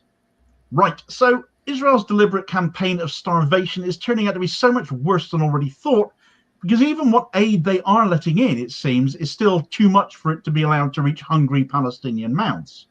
Far from being a tragic consequence of war, the starvation gripping Gaza is a deliberately engineered tool of warfare, a war crime, a policy rooted in control and punishment and the deliberate destruction of a civilian population's means of survival.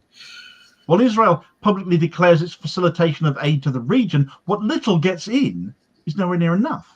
And even what they are letting in, they now stand accused of systematically sabotaging through their covert support of looting gangs, including extremist elements who disrupt aid convoys under the guise of providing security. The United Nations and other international bodies have repeatedly warned that the blockade of aid amounts to nothing short of collective punishment, a war crime under international law. But the most harrowing aspect of this policy to date has emerged in how Israel has been handling the humanitarian aid on top of severely limiting entry, because they are forcing the aid trucks allowed to pass, the few that are allowed to get in, onto dangerous routes, and now allegedly by backing armed gangs to intercept and loot that aid before it can reach distribution centres. Israel has been deliberately rerouting aid trucks through highly unsafe areas where looting is rampant.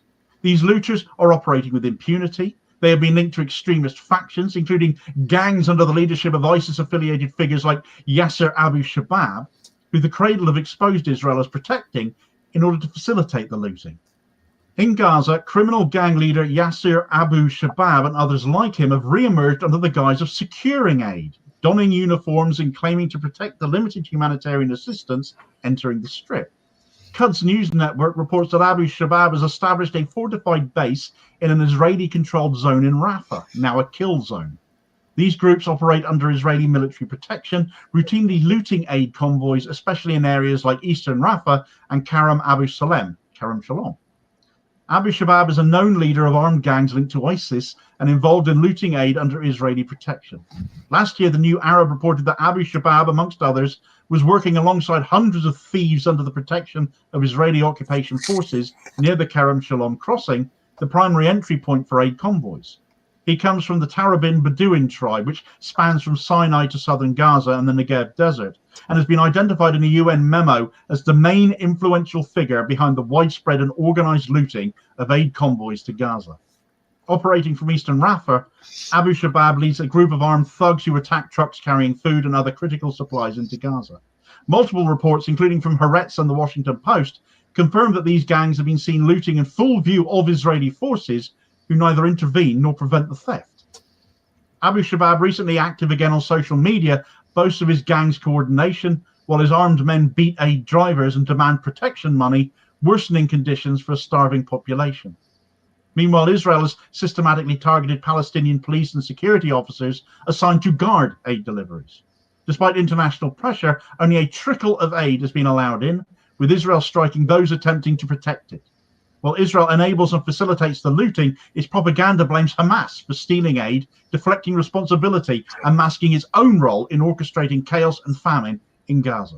The looting, therefore, has not been a series of isolated incidents, but a systematic pattern. It's organized with Israeli consent, made possible through Israel's military control of the zones where these aid trucks are not only denied safe passage for the most part, they're being set up for failure in the cruelest way possible, those few that are allowed to get in.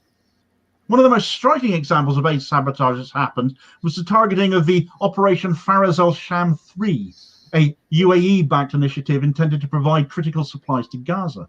Upon entering the region through Israeli-controlled crossings, at least 23 trucks from the mission were intercepted and looted by armed gangs masquerading as security escorts. An aid operation co-opted by chaos and theft, all under the watchful eye of Israeli forces. The involvement of terror-linked gangs in looting convoys further complicates the humanitarian catastrophe. The Gaza Media Office has documented evidence linking these factions to Israeli military units to provide indirect cover during lootings, but also the consequences of them as well. And their latest report, though lengthy, is worth listening to in full, and it is damning from start to finish. 84 days of engineering the starvation of Gaza civilians, the Israeli occupation continues to close all crossings, control humanitarian aid, and perpetrate a systematic genocide. For the 84th consecutive day, the Israeli occupation maintains a suffocating airtight siege on the Gaza Strip by completely closing every crossing and enforcing a deliberate collective starvation policy that amounts to a war crime and a crime against humanity under international law. Simultaneously, it presses on with a systematic genocide and unrelenting daily killings. Despite international and human rights appeals, the occupation blocks the entry of humanitarian food aid and deliberately cuts off fuel deliveries, bringing vital facilities, foremost amongst them hospitals and bakeries, essential for civilian survival, to near total shutdown. Hundreds of thousands of tons of relief and humanitarian supplies have piled up abroad and begun to spoil because they have been barred from entering Gaza for many months, while the population endures escalating famine and an extremely grave humanitarian situation. 84 days, no food's been getting in. So, how many months is that? That's like 2.5 months. Yeah, I heard that actually a while back, like last week. That, yeah, every form of aid has been stopped, and they're systematically starving the people. Like, you should see these starving children. I mean, I've never seen such horror ever in my entire life as what's going on the last year. I mean, I've been following it for 20 years, but this is just, this is apocalyptic proportion of what they're doing to these people. And the whole world just sits back and goes, oh, Israel's great. It's just fucking mental. Over these 84 days of total closure, at least 46,200 truckloads of aid and fuel should have reached Gaza to meet residents' minimum needs. Yet in recent days, the occupation has promoted a misleading narrative claiming it allows aid in, whereas the reality shows only about 100 trucks, less than 1% of basic requirements, have entered. Those few trucks carried limited quantities of medicine and flour to a handful of bakeries, while the occupation still prevents more than 90% of Gaza's bakeries from operating. This starkly exposes the occupation's policy of starvation engineering, whereby it deliberately controls the flow and distribution of food, deepening the catastrophe facing more than 2 million civilians in Gaza. The occupation also imposes tight restrictions on the movement of these few trucks, forcing them onto dangerous routes monitored by its drones, leaving them vulnerable to looting by armed groups, some operating with the occupation's clear connivance. At the same time, it denies the trucks protection and has directly targeted aid security teams, most recently bombing 6 personnel and killing them while they perform their humanitarian duty. In a further escalation, the occupation compels international humanitarian organizations not to distribute aid directly to citizens, as those organizations themselves have stated, intensifying hunger amongst the most vulnerable, especially women, children, and the sick, amid this genocide and systematic starvation. Direct consequences recorded over the 80 days since the crossings were closed: 58 deaths due to malnutrition, 242 deaths from shortages of food and medicine, most of them elderly. 26 kidney patients lost their lives for lack of dietary and medical care. More than 300 miscarriages among pregnant women because of severe nutrient deficiencies. We condemn in the strongest terms the occupation's criminal policies of closing crossings, imposing siege, and executing a policy of starvation, then engineering that starvation against civilians, children, and the vulnerable. We hold the Israeli occupation and the states complicit in this genocide fully responsible for these heinous crimes carried out in full view of the world. We call on the international community and humanitarian organizations to shoulder their moral and legal obligations, intervene immediately and urgently to rescue Gaza civilians from catastrophic famine, and pressure the occupation to open the crossings, allow humanitarian aid to enter in sufficient quantities without delay, and stop the silent yet deafening genocide it is committing through starvation and daily killings. Absolutely excoriating, and it should be a wake-up call, yet for too many, they're still asleep. It's not just a matter of negligence, it is complicity. By supporting or tolerating these gangs, Israel ensures the deterioration of Gaza's already fragile aid network while blaming all the chaos on Hamas or inter-Palestinian fighting. Hamas. It is the innocent suffering each time, the young, the old, the sick, not Hamas. Yet by framing the looting as a failure of local governance, Who is Israel Hamas? obfuscates its own hand in engineering the collapse of aid delivery. And yet testimonies from aid workers, local authorities and international NGOs contradict Israel's narrative time and again.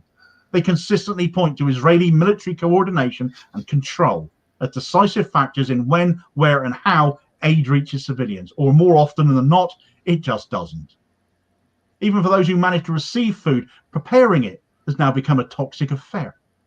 With cooking gas having been banned from entering Gaza for months, residents have turned to burning wood, plastic and other hazardous materials just to cook. Gazan residents describe the daily nightmare of feeding their families in an environment where smoke from burning garbage fills the air and poisons lungs. Respiratory diseases, especially amongst children and the elderly, have risen as a result. This forced reliance on toxic fuel sources is yet another calculated outcome of the siege's restrictions. Israel's control of crossings and its refusal to allow cooking gas into Gaza, despite international appeals, constitutes a further escalation in its war of starvation by making the Cooking Act itself a health hazard. The blockade has managed to weaponize starvation in yet another all-new and appalling way. And coming back to the matter of those NGOs, Israel have once again said the quiet part out loud. This time, it's the Israeli ambassador to the US, Yechiel Leiter, who recently disclosed that the Gaza Humanitarian Foundation, the GHF, this brand new US-led initiative touted as the answer to streamlining and overseeing aid into Gaza, was in fact created in part by Israeli officials. Reports have revealed that the foundation's leadership includes individuals with strong ties to the Israeli government and security apparatus. Swiss authorities, the NGO being registered in Switzerland as it was, despite being supposedly of US design, are now probing the GHF for potential fraud and misconduct before they even start delivering aid, or pretending to. But what do Israel care? Just aid not getting in again, isn't it? Throughout this crisis, Israel has consistently pointed the finger at Hamas for the looting of aid, accusing the group of stealing it or mismanaging its distribution. Yet the vast majority of the documented looting has occurred in Israeli-controlled buffer zones and under Israeli military watch. And now that we've learned who some of these people involved in this are, and the report of Israeli backing, once more, investigation. It always comes back to a need for investigation, but it is critical. This contradiction is glaring. Israel's narrative collapses every time under scrutiny, which is why they shun investigation. And anybody making calls for investigation, despite that, end up being called racist as a result. Israel playing the victim, reverting to cynical use of propaganda, as always, to mask their own culpability. The tactic of blaming the besieged for their own suffering is as old as the colonialism that created Israel itself. But in the age of social media that we live in now, incredibly brave journalism from people who risk their lives in the region, and global humanitarian watchdogs who are keeping an eye on things, the truth is much harder to suppress these days. The voices coming out of Gaza, those journalists, also doctors, aid workers, they're all united in their indictment that the starvation is not incidental, it is intentional, and that actually that intent goes a whole lot deeper than we already thought it did. UN Secretary General Antonio Guterres recently described the Gaza conflict as entering its cruelest phase, with aid trucks looted and humanitarian corridors violated. I'm frankly tired of this man doing an awful lot of talking about this crisis, yet doing next to nothing about it. It's way past time the UN stepped up with humanitarian aid and a peacekeeping force of its own. Israel has got away with genocide for too long. Too many people stood there gulping and doing sod all else. Israel continues to receive military and diplomatic support from key Western allies, including the United States and the European Union still. When will Palestine get some of that from someone? To stop the engineered starvation of Gazan people, we must demand a shift from our leaders from condemnation to intervention, because it's way past time the talking stopped and some action actually happened. They need food, they need aid, they need protection, they needed it yesterday. Independent investigations into the role of Israel in its obstructions, especially in obstructing aid right now, have got to be launched. The looting of humanitarian aid in Gaza is not merely a symptom of disorder or dysfunctionality, it's the predictable role or the result of a system engineered to inflict suffering. From forcing aid trucks through hostile corridors to backing looting gangs to denying cooking gas and contaminating food preparation, Israel's policies have been deliberate and planned all the way. They represent a comprehensive form of warfare aimed not at combatants at all, but at civilians, at women and children, the elderly and the sick, Their tactics are hitting the weakest the hardest. Those who truly believe in justice must not only speak about it, they've got to act before there's nobody left in Gaza to save. Of course, to listen to Benjamin Netanyahu, he's the victim, isn't he? The mildest of rebukes from a handful of Western leaders has had him issue possibly his most deranged speech ever on live TV for all to see. Get all the details of that and how it has rightly so blown up in his face in this video recommendation here as your suggested next watch. You might want a little bit of cheering up by this point. Please do also hit like, share and subscribe if you haven't done so already, so as to ensure you don't miss out on all new daily content, as well as spreading the word about what you've heard and helping to support the channel at the very same time, which is very much appreciated, holding power to account for ordinary working class people. And I'll hopefully catch you on the next video. Cheers, folks.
Yes, that's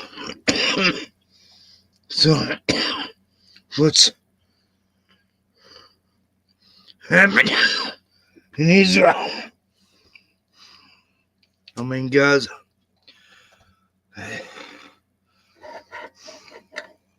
it's insane. Bruno. Yes, I've covered a bit tonight.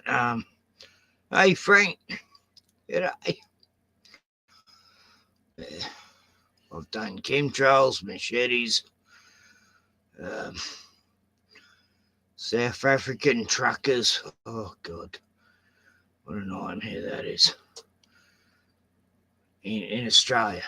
They're crashing. They don't know how to drive a truck. It's just... I covered it. It's probably on my last channel. I don't know, but I've covered it before.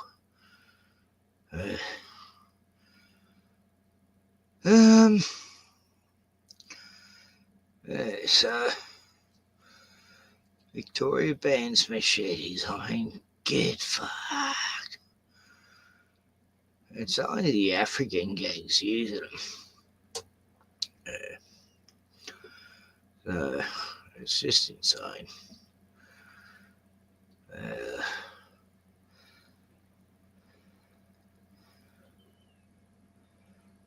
No. There you go, buddy.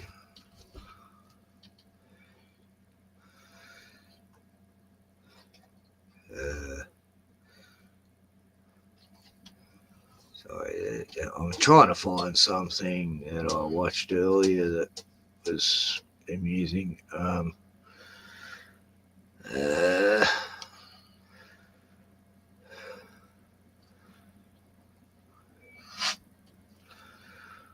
no. China's mega projects left engineers speechless.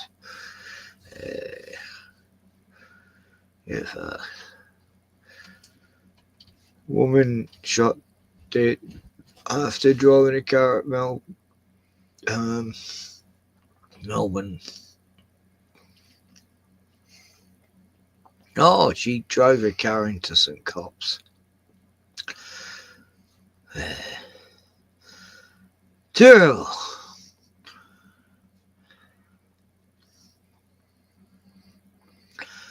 The most arranged.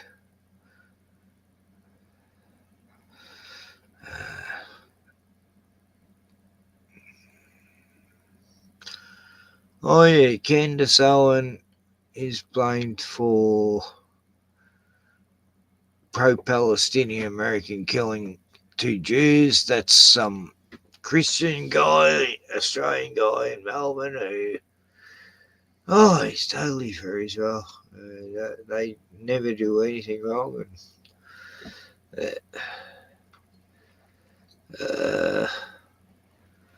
Okay, let's watch this. More reports tonight of hunger and malnutrition across Gaza. 83 trucks got in yesterday. Remember, they need 500 to 600 a day. Now, some sacks of grain did seem to get to Al Mawasi today. Now, Al Mawasi is an area on the coast where lots of Gazans have fled to. That's full of tents. And some people were seen carrying sacks of flour, which suggests that they were able to take them to their families. So that at least is good. But to the north in Gaza City, nothing has got through. I hate and seeing there people go you still hungry. see children with pots and pans going to soup kitchens. There's no soup in the soup kitchens. There is nothing for them there, and nothing yet has reached. And as far as we know, nothing is going to get there over the next couple of days either. And so that is an absolute disaster. And the UN is very worried now about widespread famine. And no let up in airstrikes in the bombardment. An unspeakable tragedy for one family today. Yes, as you said, Dr. Alar al-Najjar, just taken to her night shift at the hospital to look after other people's children. Her husband, also a doctor, went home to look after their own. And then their house was hit by an airstrike. Now, some of the pictures we're showing you, them trying to save the people. This is the Civil Defense Force trying to rescue the family. I mean, how fucking horrific. These people, trying to help other kids and, oh, God, their own family gets fucking taken out because they're trying to help Palestinians. Don't tell me that's not planned. That is so fucking evil. Some of those pictures are so horrible we can't possibly show them because 9 of those 10 children were killed, were incinerated. Just the one and the husband survived and were operated on. I think the other thing which is really important to understand is that Israelis, where I am, are not seeing these images. Their television stations are not showing what we show every night. The hunger, the devastation, the families which have been decimated. And so it is perfectly possible for Israelis to choose not to know what is being done in their name, not to know about the suffering and the pain and the hunger in Gaza. And many Israelis choose that. They would rather not know. Lindsay, thanks very much. Well, in the last hour, I spoke to Dr. Ahmed Al-Farah, the head of pediatrics and maternity at the Nasser Medical Complex in Gaza. where Dr. Ala Al-Najjar works. I started by asking him what he knows about the airstrike that killed her children. Actually, I'm speechless. What happened with our colleagues is unbelievable. She was coming to the hospital accompanied by her husband. Her colleague, another doctor, Dr. Ashaza, told her that by net, there is, by internet information, there is Air Force strike by F-16 on Al-Qizan al-Najjar area, the area that Ala al-Najjar house located in. She felt in herself or by her heart that something happening for her kids. When she come back to the hospital, she was completely silent, completely shocked. She was unable to stand, unable to talk. The problem that her husband was injured. He has a severe critical situation. He's now in the ICU, adult ICU. It is unthinkable to lose 9 of your 10 children. I mean, it's little wonder that she can't speak, that she can't stand. How have her colleagues tried to support her in this moment? Up till now, we can't imagine that. Up till now, I'm still remembering them and crying. I am the head of the building. I am the director of the building. I still remember these kids and I cry every time when I remember them. We have heard much stronger words of condemnation in recent days from Western leaders like the British Prime Minister, like President Macron. Do you get any sense that that is changing anything? Yes. The Palestinian people is targeted, is murdered, is massacred. They have the right to live. They have the right to take food, to not to be targeted with their hunger and thirsty.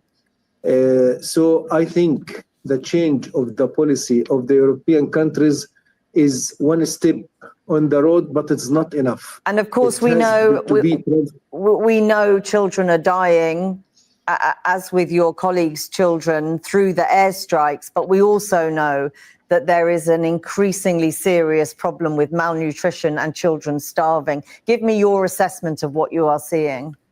We are talking about one of the worst weapon that used against the Palestinian people in Gaza, that is talking about hunger. The Israeli government says it is now letting aid through. Are you seeing that aid? Is it making any difference? The need of Gaza for trucks is nearly 500 trucks every day. They are talking about just 10 to 15 trucks every day.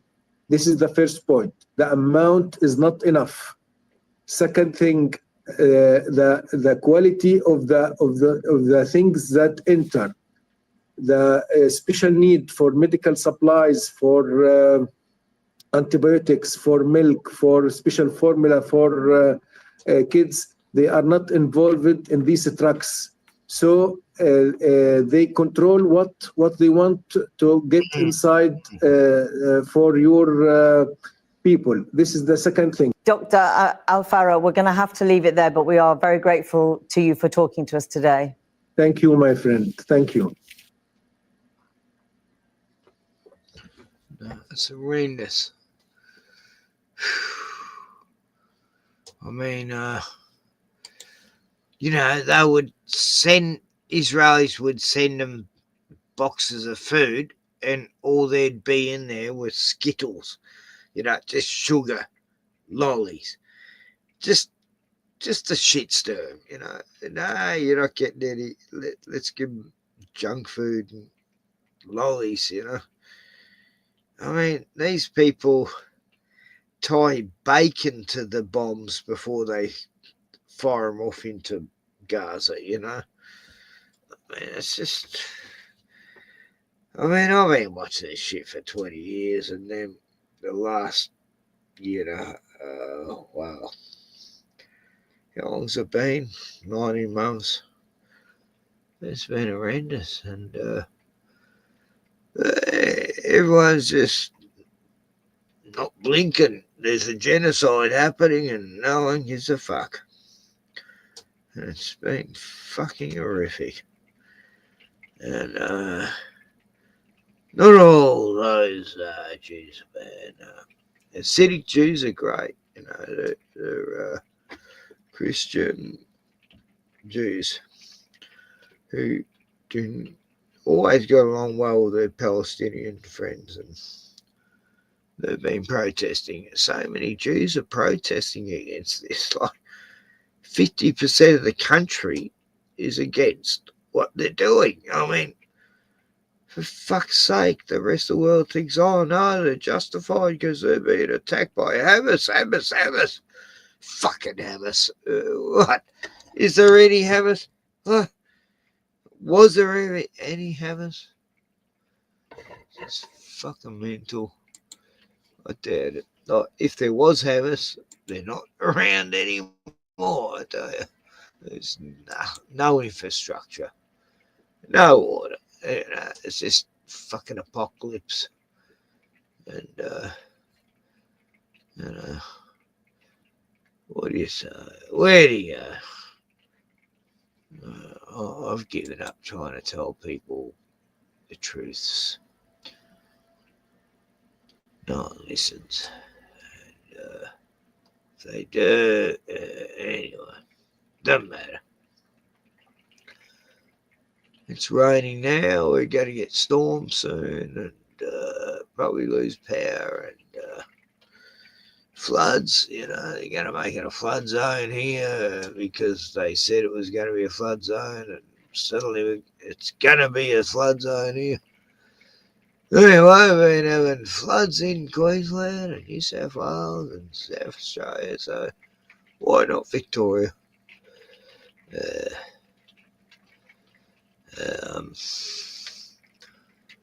Yes. Anyway, I'm going to go soon. What else I've got to show? Machete vans.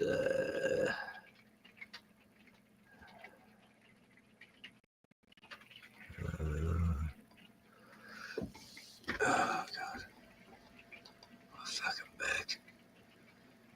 Cold weather's, yeah, my arthritis. It's not good. Fucking hate it.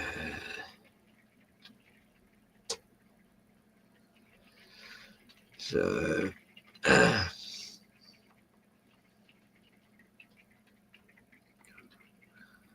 oh yeah, I was on a stream tonight. The masters, must we beat the masters? The masters of limitation.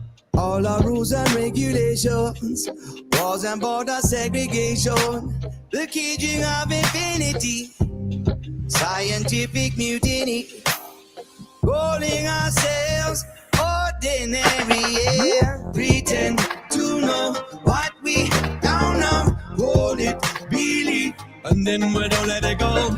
No more believe, I choose wonder, like a child whose mind is so tender. Don't let your mind be put under. Keep on seeking, ready for the splendor. Oh, that's great. I can't wait to do a video like that with my granddaughter. Kiva, we're going to do a video like that in about a year's time. Oh, fuck, it'll be great. And I'll be telling about the kentrails and the flat earth.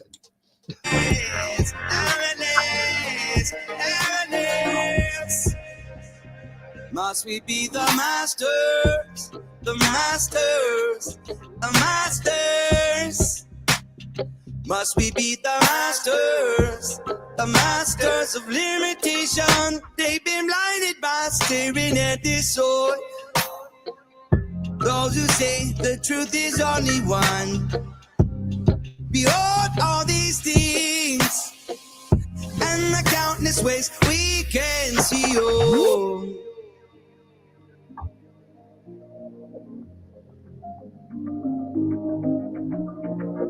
pretend to know what we don't know, call it belief, and then we don't let it go no more. Believe I choose wonder like a child whose mind is tender. Yeah, don't let your mind be put under. Keep on seeking, ready for splendor. Limitless, limitless, limitless, limitless, limitless, limitless, limitless, limitless. When they say that things can be like that, tell them you don't know no things like this. Limitless, limitless, limitless, limitless, limitless, limitless, limitless,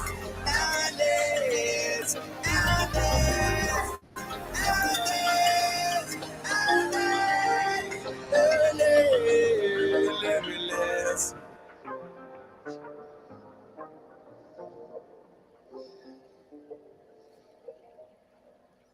Oh, that was Roger. limitless. Nice. That is a great verse. Luke, what is it? 16, 19 through 31. He's talking about the story of Lazarus. I was covering the actual topic tonight within the moon. Direction. That means, you know what that means? That means Earth does twirl, doesn't it? Kenny? Yeah, Elijah. Well, oh, that's a whole part of the. Okay, well, we'll start at the beginning. Well, hold on, really quick. So, first, are like they think that. Oh, Annie was so cool. This is his dog. Anyway, what's up, Kenny? Yeah, not much. Just chilling, really. Had a beautiful warm day today, but we're going to have storms and floods and everything this week, apparently. Everything? Everything. So, New South Wales is getting hit, and Queensland's already been hit, so Victoria will be hit next, and yeah, South Australia's getting hit by storms too now. So. oh yeah, It's a stormy season. You guys have the opposite direction storms down there. Opposite direction. That means, you know what that means? That means Earth does twirl, doesn't it? Kenny? Kenny, The Earth does not. Not from what I observed. I wrote a song about it. I wrote a song and it was amazing. Anyway, so Can I ask him a question right quick? Are you near Perth anywhere? Perth? No, I'm on the other side of Australia. Okay. Perth. Opposite side. Yeah, I've got a friend in Perth. I'm east. Yeah. Victoria's sort of at the bottom of Australia, like on the Australian continent. And yeah. So wait, hold on. Which province are you in again? Victoria. Yeah. Oh, I was wrong. I said Queensland. I was wrong. Anyway, so Queensland's where Perth is. oh, it's over there. Okay. Yeah, I don't. Yeah, that's sort of where all the serial killers live and the criminals. The criminals. What do you mean? They're all criminals. I thought, dude. Didn't we send all the criminals? Mining town people, they're the worst. All right. So listen, this is interesting because from your vantage point, right, Kenny, the moon looks upside down, and from our vantage point, the moon looks right side up. Sure. You see it. Yeah, you see it like we see like never upside down. No, for you. No, for us, because you're below, or not below, but like across from the middle point, right? This is the equator. The equator. Yeah, well, yeah, that's what I'm saying. The equator, yes. But so but he sees the man on the moon upside down. See, that's interesting, isn't it? He sees a rabbit, dude. That's what he sees. The rabbit. Yeah, the rabbit. That's right. Oh, what? Oh, It looks like a wait. rabbit. You got to show me this. I've never seen the rabbit. I got to take some used to have mushrooms. a telescope when I was young and used to look at the moon a lot, but can't remember which way up it was. But So Kenny. I still do it now, actually. So Kenny, let me ask you a question, Kenny. Do you think that the moon is reflecting the sun's light? Well, if it was, wouldn't it be warm light we'd be getting? Like if Ding ding ding. This just in, Kenny. It's colder, and it's actually colder. And if you magnify it, it gets colder. That's what I was going to tell Roger to look up, dude. When you magnify it, it gets colder, dude. Well, if it's reflecting from the sun, we'd be getting like heat from it. You know. That's what I'm saying. So Yeah. I think it has its own light. It's its own illuminate. It's an illuminary. Nice. Well, I think it could be both, honestly, and that's what I tell my friends that are super, they're into this whole, the heliocentric thing, but not heliocentric, but I did film an eclipse, a solar eclipse one night, 2019 it was, and it was very weird because the sun normally rises in the east. Oh, that was 17, wasn't it? I think it was 17 when that one happened. Or no, for you. I'm sorry. Yeah. For us, we had a 17.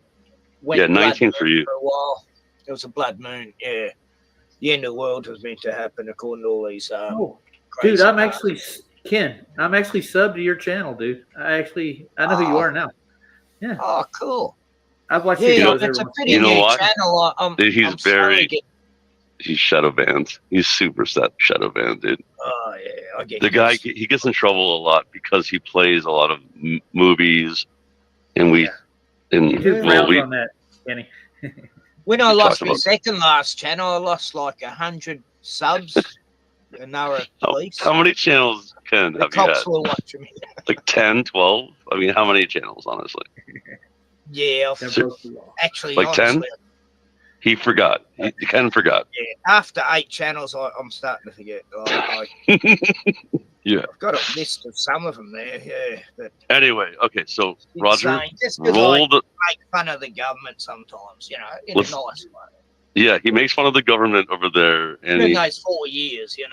And Australia is really, dude. No, Australia is. They don't like that. They don't like Ken talking about them. So it's a little different. Like at least we can talk shit about freaking Jews, and we're kind of okay. Over there, no. Mm-mm.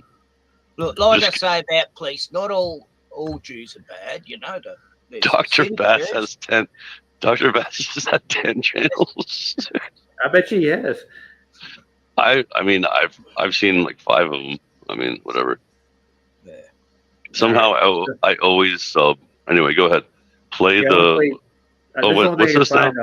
This is 5 things that happened after Jesus died, and they have a couple of references. I saw scriptures they were referencing in it. You can blame all this on Ryan. He brought this thing up. So, all right, here we go. That happened after Jesus died. Number 1, there was an earthquake. There was a response from creation following the death of Jesus. We read that the earth shook and the rock split. Nature itself was shaken by the death of the Son of God. Matthew states first that the earth trembled and the rocks split. This language implies that this is a significant earthly reaction to the divine events on the cross. Number 2, the tombs opened. Matthew then records an incident found in none of the other Gospels. The tombs were opened, and many bodies of the saints, God's people who had fallen asleep in death, were raised. Oh, no, that's Matthew? That was Matthew? After their resurrection, they came out of the tombs, entered the holy city, Jerusalem, and appeared to many. Matthew chapter 27, verses 52 to 53. Many, many, Earthquakes can damage tombs as they were carved in stone. The resurrection of the bodies can only be attributed to the direct action of God, implying he is behind the earthquake, given the geological features of Palestine, which lies on a significant seismic fault. Hey, Kenny, talk into your microphone a little bit more because you're. Oh, I was saying, for 40 days, all these they were seeing the prophets come back and all this weird stuff was happening. That's what we were just talking about. Yeah, that's what we were just talking about, Kenny. The sun went dark for how long? 3 hours or something like that. Yeah. So yeah, this is what we're talking about on Flatsis today too. This is the topic. Yeah, the temple. Oh, you guys are talking about that too. Okay. Yeah, the curtain split in two. You know, the temple. Meaning, you know, God and man were God's together. So covenant was no longer with them as just them. You know, it was for the whole world then. Yeah. The priest didn't like that idea because the priests get paid to do the sacrifices at the temple. That's why Christ went and turned over those money changers tables, because they were charging people money for sacrifice animals and stuff inside the courtyard of the temple, which is unholy. You're right about that part. Yeah, they were trying to please God through sacrifices, and then Jesus was like, and God said, "Okay, I'm going to send Jesus down They here." turned the temple into a marketplace, you know, like a Kenneth Copeland type place or something. Yeah, Like, one of my the only people Jesus ever got angry at was the scribes. one of my favorite Jesus times is like he's like, "All right, I've had enough of this." It was awesome. But what I'm saying though is like, you know what a renewed covenant means, right? Renewed doesn't mean a new. Renewed. It's like having like a refurbished phone, for example, right? It's not a new phone. It's refurbished. It's renewed. That's when people get confused. See, he didn't change anything about the Old Testament. No, he didn't change the Old Testament. He fulfilled the Old Testament. That's the difference.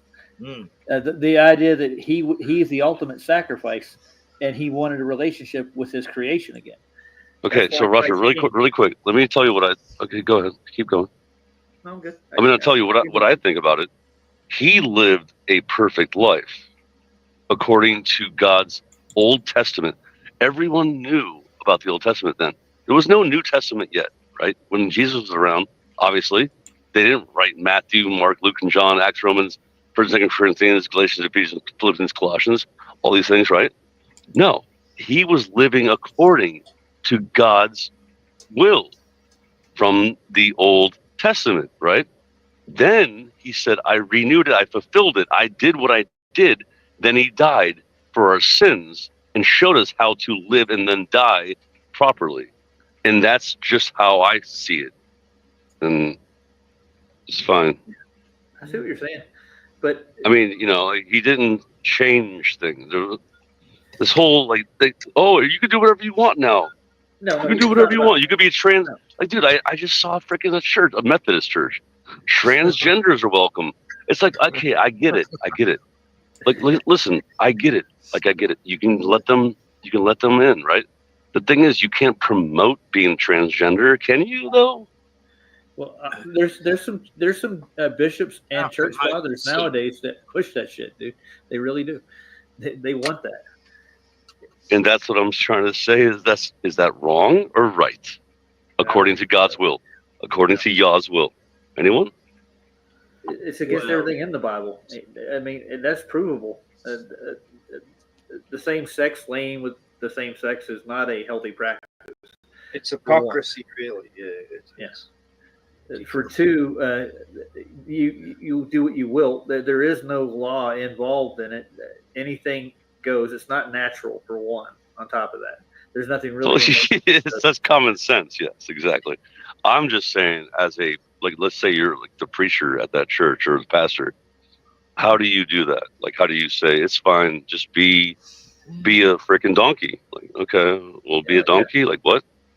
I mean, most of them in the alphabet mafia, they're very anti-God. It seems to go with the territory. I don't know. Yeah, it's like we they're get that only from going to the church now to just shit. So Kenny, really quick, Roger doesn't know this, I don't think. But Kenny is a ex what Kenny? Jehovah's Witness. Yeah, I know who they are. He's a J-dub. Yeah, ex-J-dub. He's ex. One of the worst apostates in the world. Yeah, that's why he gets kicked off of YouTube a lot too. I bet. He says a couple things about the J-dubs and they get wind of it. They'll come find you. Oh, they get wind of it. Can't even make sure of it. Anyway, I'm sorry. Sure he does. Yeah. I've had a lot of good times with trying to get them out over the years, but it's sort of like trying to convince people not to have a certain potion, you know. Not like that. Not to have a certain I was used to potion. being demonised when the pandemic came. I was used to being demonised from being an ex-Jehovah's Witness. They call me an apostate, you know, me and all my friends who left. Oh, yeah, we're the most hated people in Melbourne. By the dead. Well, at least you're not the M, the big M. They're even worse, I'm pretty sure. Wait, what? Mormon? No, I don't think they're worse, honestly. I think, I mean, Kenny, what do you think? What do you think? Mormons? I think Jehovah's Witnesses are worse, yeah. Yeah. Well, Mormons you're are over there. far behind, but at least they interact with the world more, you know, they're more involved in the world, you know. Like, they even make good TV series in the past, like Highway to Heaven and Touched by an Angel. They make good TV. He likes. Oh, see, I told you. I knew that. I go you guys by would be what friends. they create. You know, you know them by their fruits. Yeah, Joseph Smith did not see golden tablets in the bottom. Wasn't of he the hat. wearing? I'm sorry. Wasn't it? So hold on, really quick though. Wasn't it Hallucinating. like magical underwear? Because what's his name? Remember the guy who was running for president? He was. What's that freaking crazy guy's name? He was a Ross Mormon. Perot. No, not Ross Perot. No, the other guy, the rich. No idea. He was super rich, and he was a Mormon, and like the magical underwear or something. Like, what does that even mean? Magic underwear. Yeah. What are you talking? Which term are you talking about? Let's see. Yeah, the Reagan era. Let's see. No, it's recent. Like that freaking guy. He's slick back hair. Or not, kind of slick back hair, but like he was rich and he was a total freaking. What was the guy's name? I don't. First of all, you're American, Roger. Kenny doesn't know. He might. I don't vote, dude. Was he a Mormon leader? Or? I don't vote either. No, he wasn't a Mormon leader. He was running for president. Dude, what's the guy's name? Election. The guy that ran against Obama. Which year? The first time? Yeah. The first time. What the heck? What the heck was this? What was the name? Somebody? Anyone? Yeah. Thank you, Saddlebum. Thank you, Mitt Romney. Thank you. Oh, I remember. Mitt Romney. Oh, Romney. Yes, he was a more. Thank you, Saddlebum. By the way, awesome. Because I was. Thank God we cleared that up. Yeah. Okay. I'm just saying that it's freaking weird, like underwear, like weird magical underwear or something. I don't know. Oh, that's well, I do know this. The not J-Dubs. drinking coffee. That's a silly. Yeah, that's stupid. Yeah.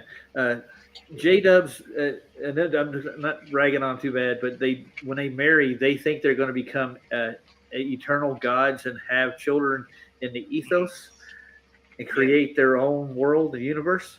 That's what the whole idea behind it is. They're going to have a whole planet, you know. All these women. Oh, Xenu. Oh wait, did you say Xenu already? No, Xenu. That's Scientology, man. No, Xenu. Yeah, Scientology. My bad. Malachi, isn't that one of the? Yeah. Well, that's one of the angels.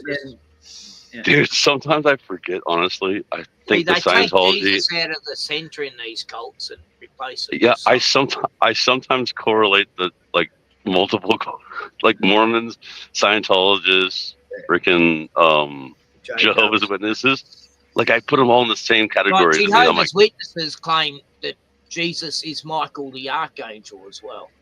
Like, you know, they take him out of the center, you know. And when they bring out a book, Jesus, the greatest man that ever lived, in capital letters, man, you know, they keep referring to him as just a man.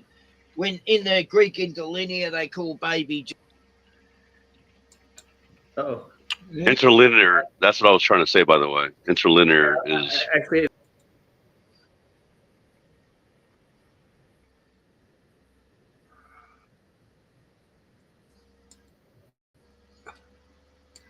Yeah, so my sound went for like half an hour. I didn't get what was happening, but anyway, that was on Roger Ledwell's channel, and yeah. So there you are. I was gonna end it. Yep. Yeah. Anyway, good night, everyone, and no one joined, but that's cool. I wanted to cover a few subjects, and that's my contribution to the world today. It's never been just you and me, has it? You're with Ivy, right up till when she died, and Annie before Ivy died.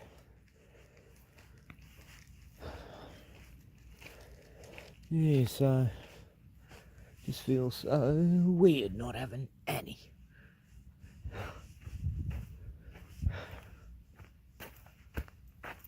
No, buddy.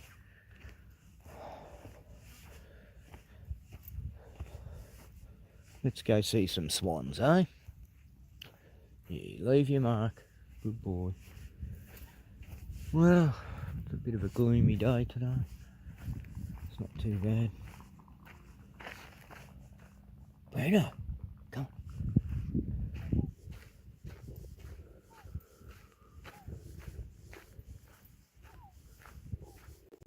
The tide's out.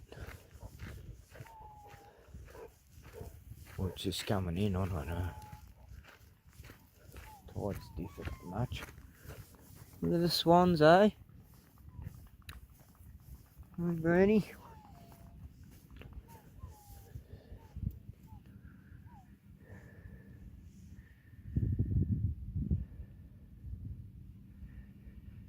How's that? We're off the grid here, and just across the bay is civilization.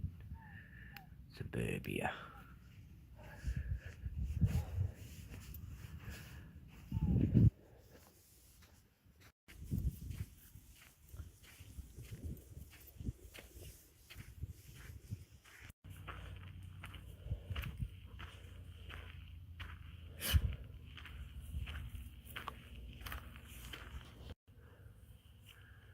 And all these bees.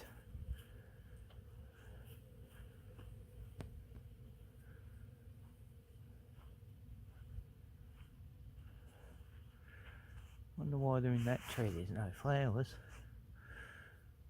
Oh, yes, there is. I think. Well, they must like something up there.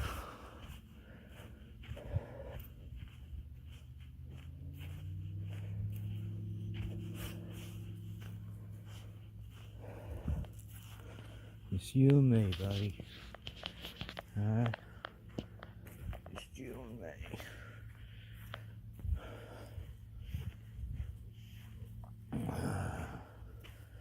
We're a team, eh? You, me, and Annie. It's so many good times.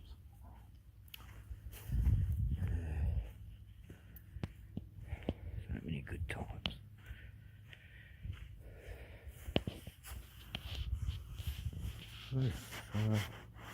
Cartilage, isn't it? That looks like the back of someone and their bum. And that's breasts.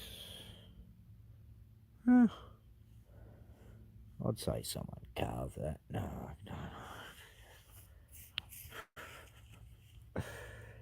That's a very unusual piece. I'm going to keep that.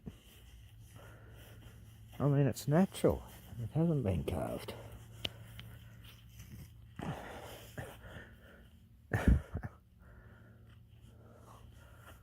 Yeah, bum, tits. Yeah, crazy.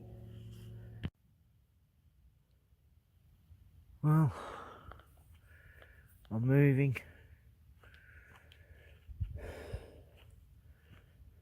tomorrow. Buried Annie yesterday. Moving from here tomorrow because no power, and I'm gonna move up near the farm. So we got at least some power. Right near the water too. And it actually makes me sad here without Annie.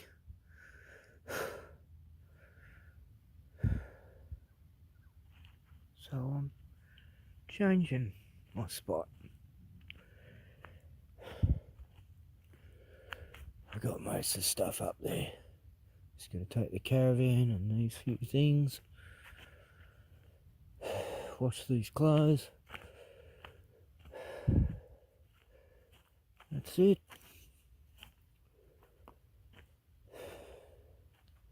But we'll be coming down here a lot, Bruno and I, for our walks. A lot. Visit our Annie. It's just around here.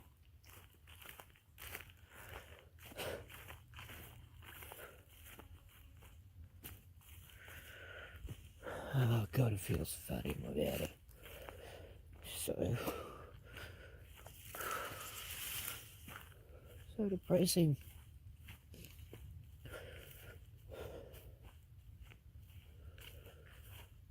She's in a nice spot here. I'm gonna get some rocks to put here to mark the grave. Make it nice here, put some plants. Come and visit her whenever. Well, Brady, here we are. Our old camping spot. Now we're up the hill so we could get power. But I've got no internet now. For some reason. Internet's fucked up. So just got to get the fridge in. Sort out all that shit later. There's Bruno's bowl. I needed that. And hey Bernie, hey? We miss Annie, don't we? Right, I just gotta get the shit out of this, put the fridge in the back, and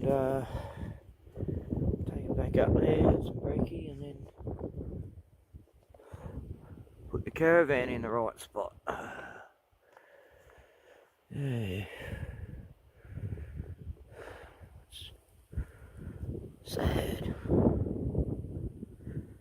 I'm already.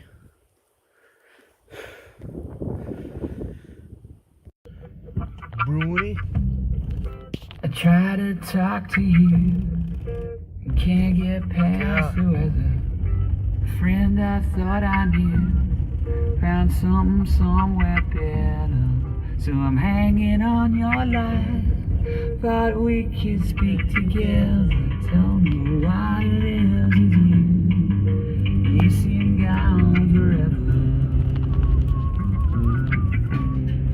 I'm spending all my time driving round, thinking well, with the girl who seems alright, having another one's better. I don't know if I like when I said we're not together, but I try to talk to you. Somehow you seem wrong. I know I could have been. Try not to think about it. Found it hard to live with this, and long to live without it. My dreams have caught me out. I find myself surrounded by the odds of my own pain. Enough said about it.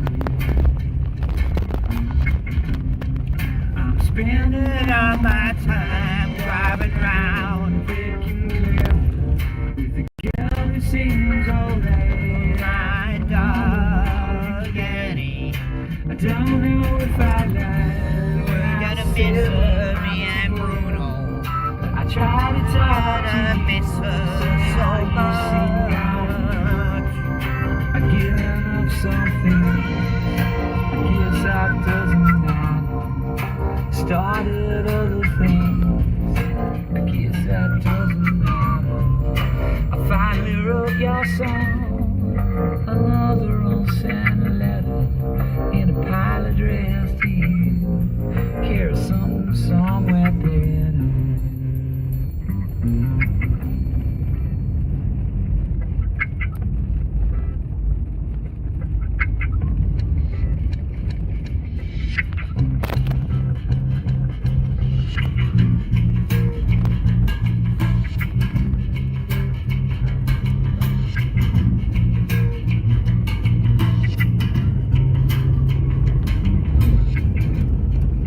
Spending all my time driving around, thinking together with the girl that seems alright and another one who's better. I don't know if I lied when I said we're not together, but I tried to talk to you, so now you seem numb. I'm spending all my time driving around, thinking together. The girl who seems alright and another one who's better. I don't know if I like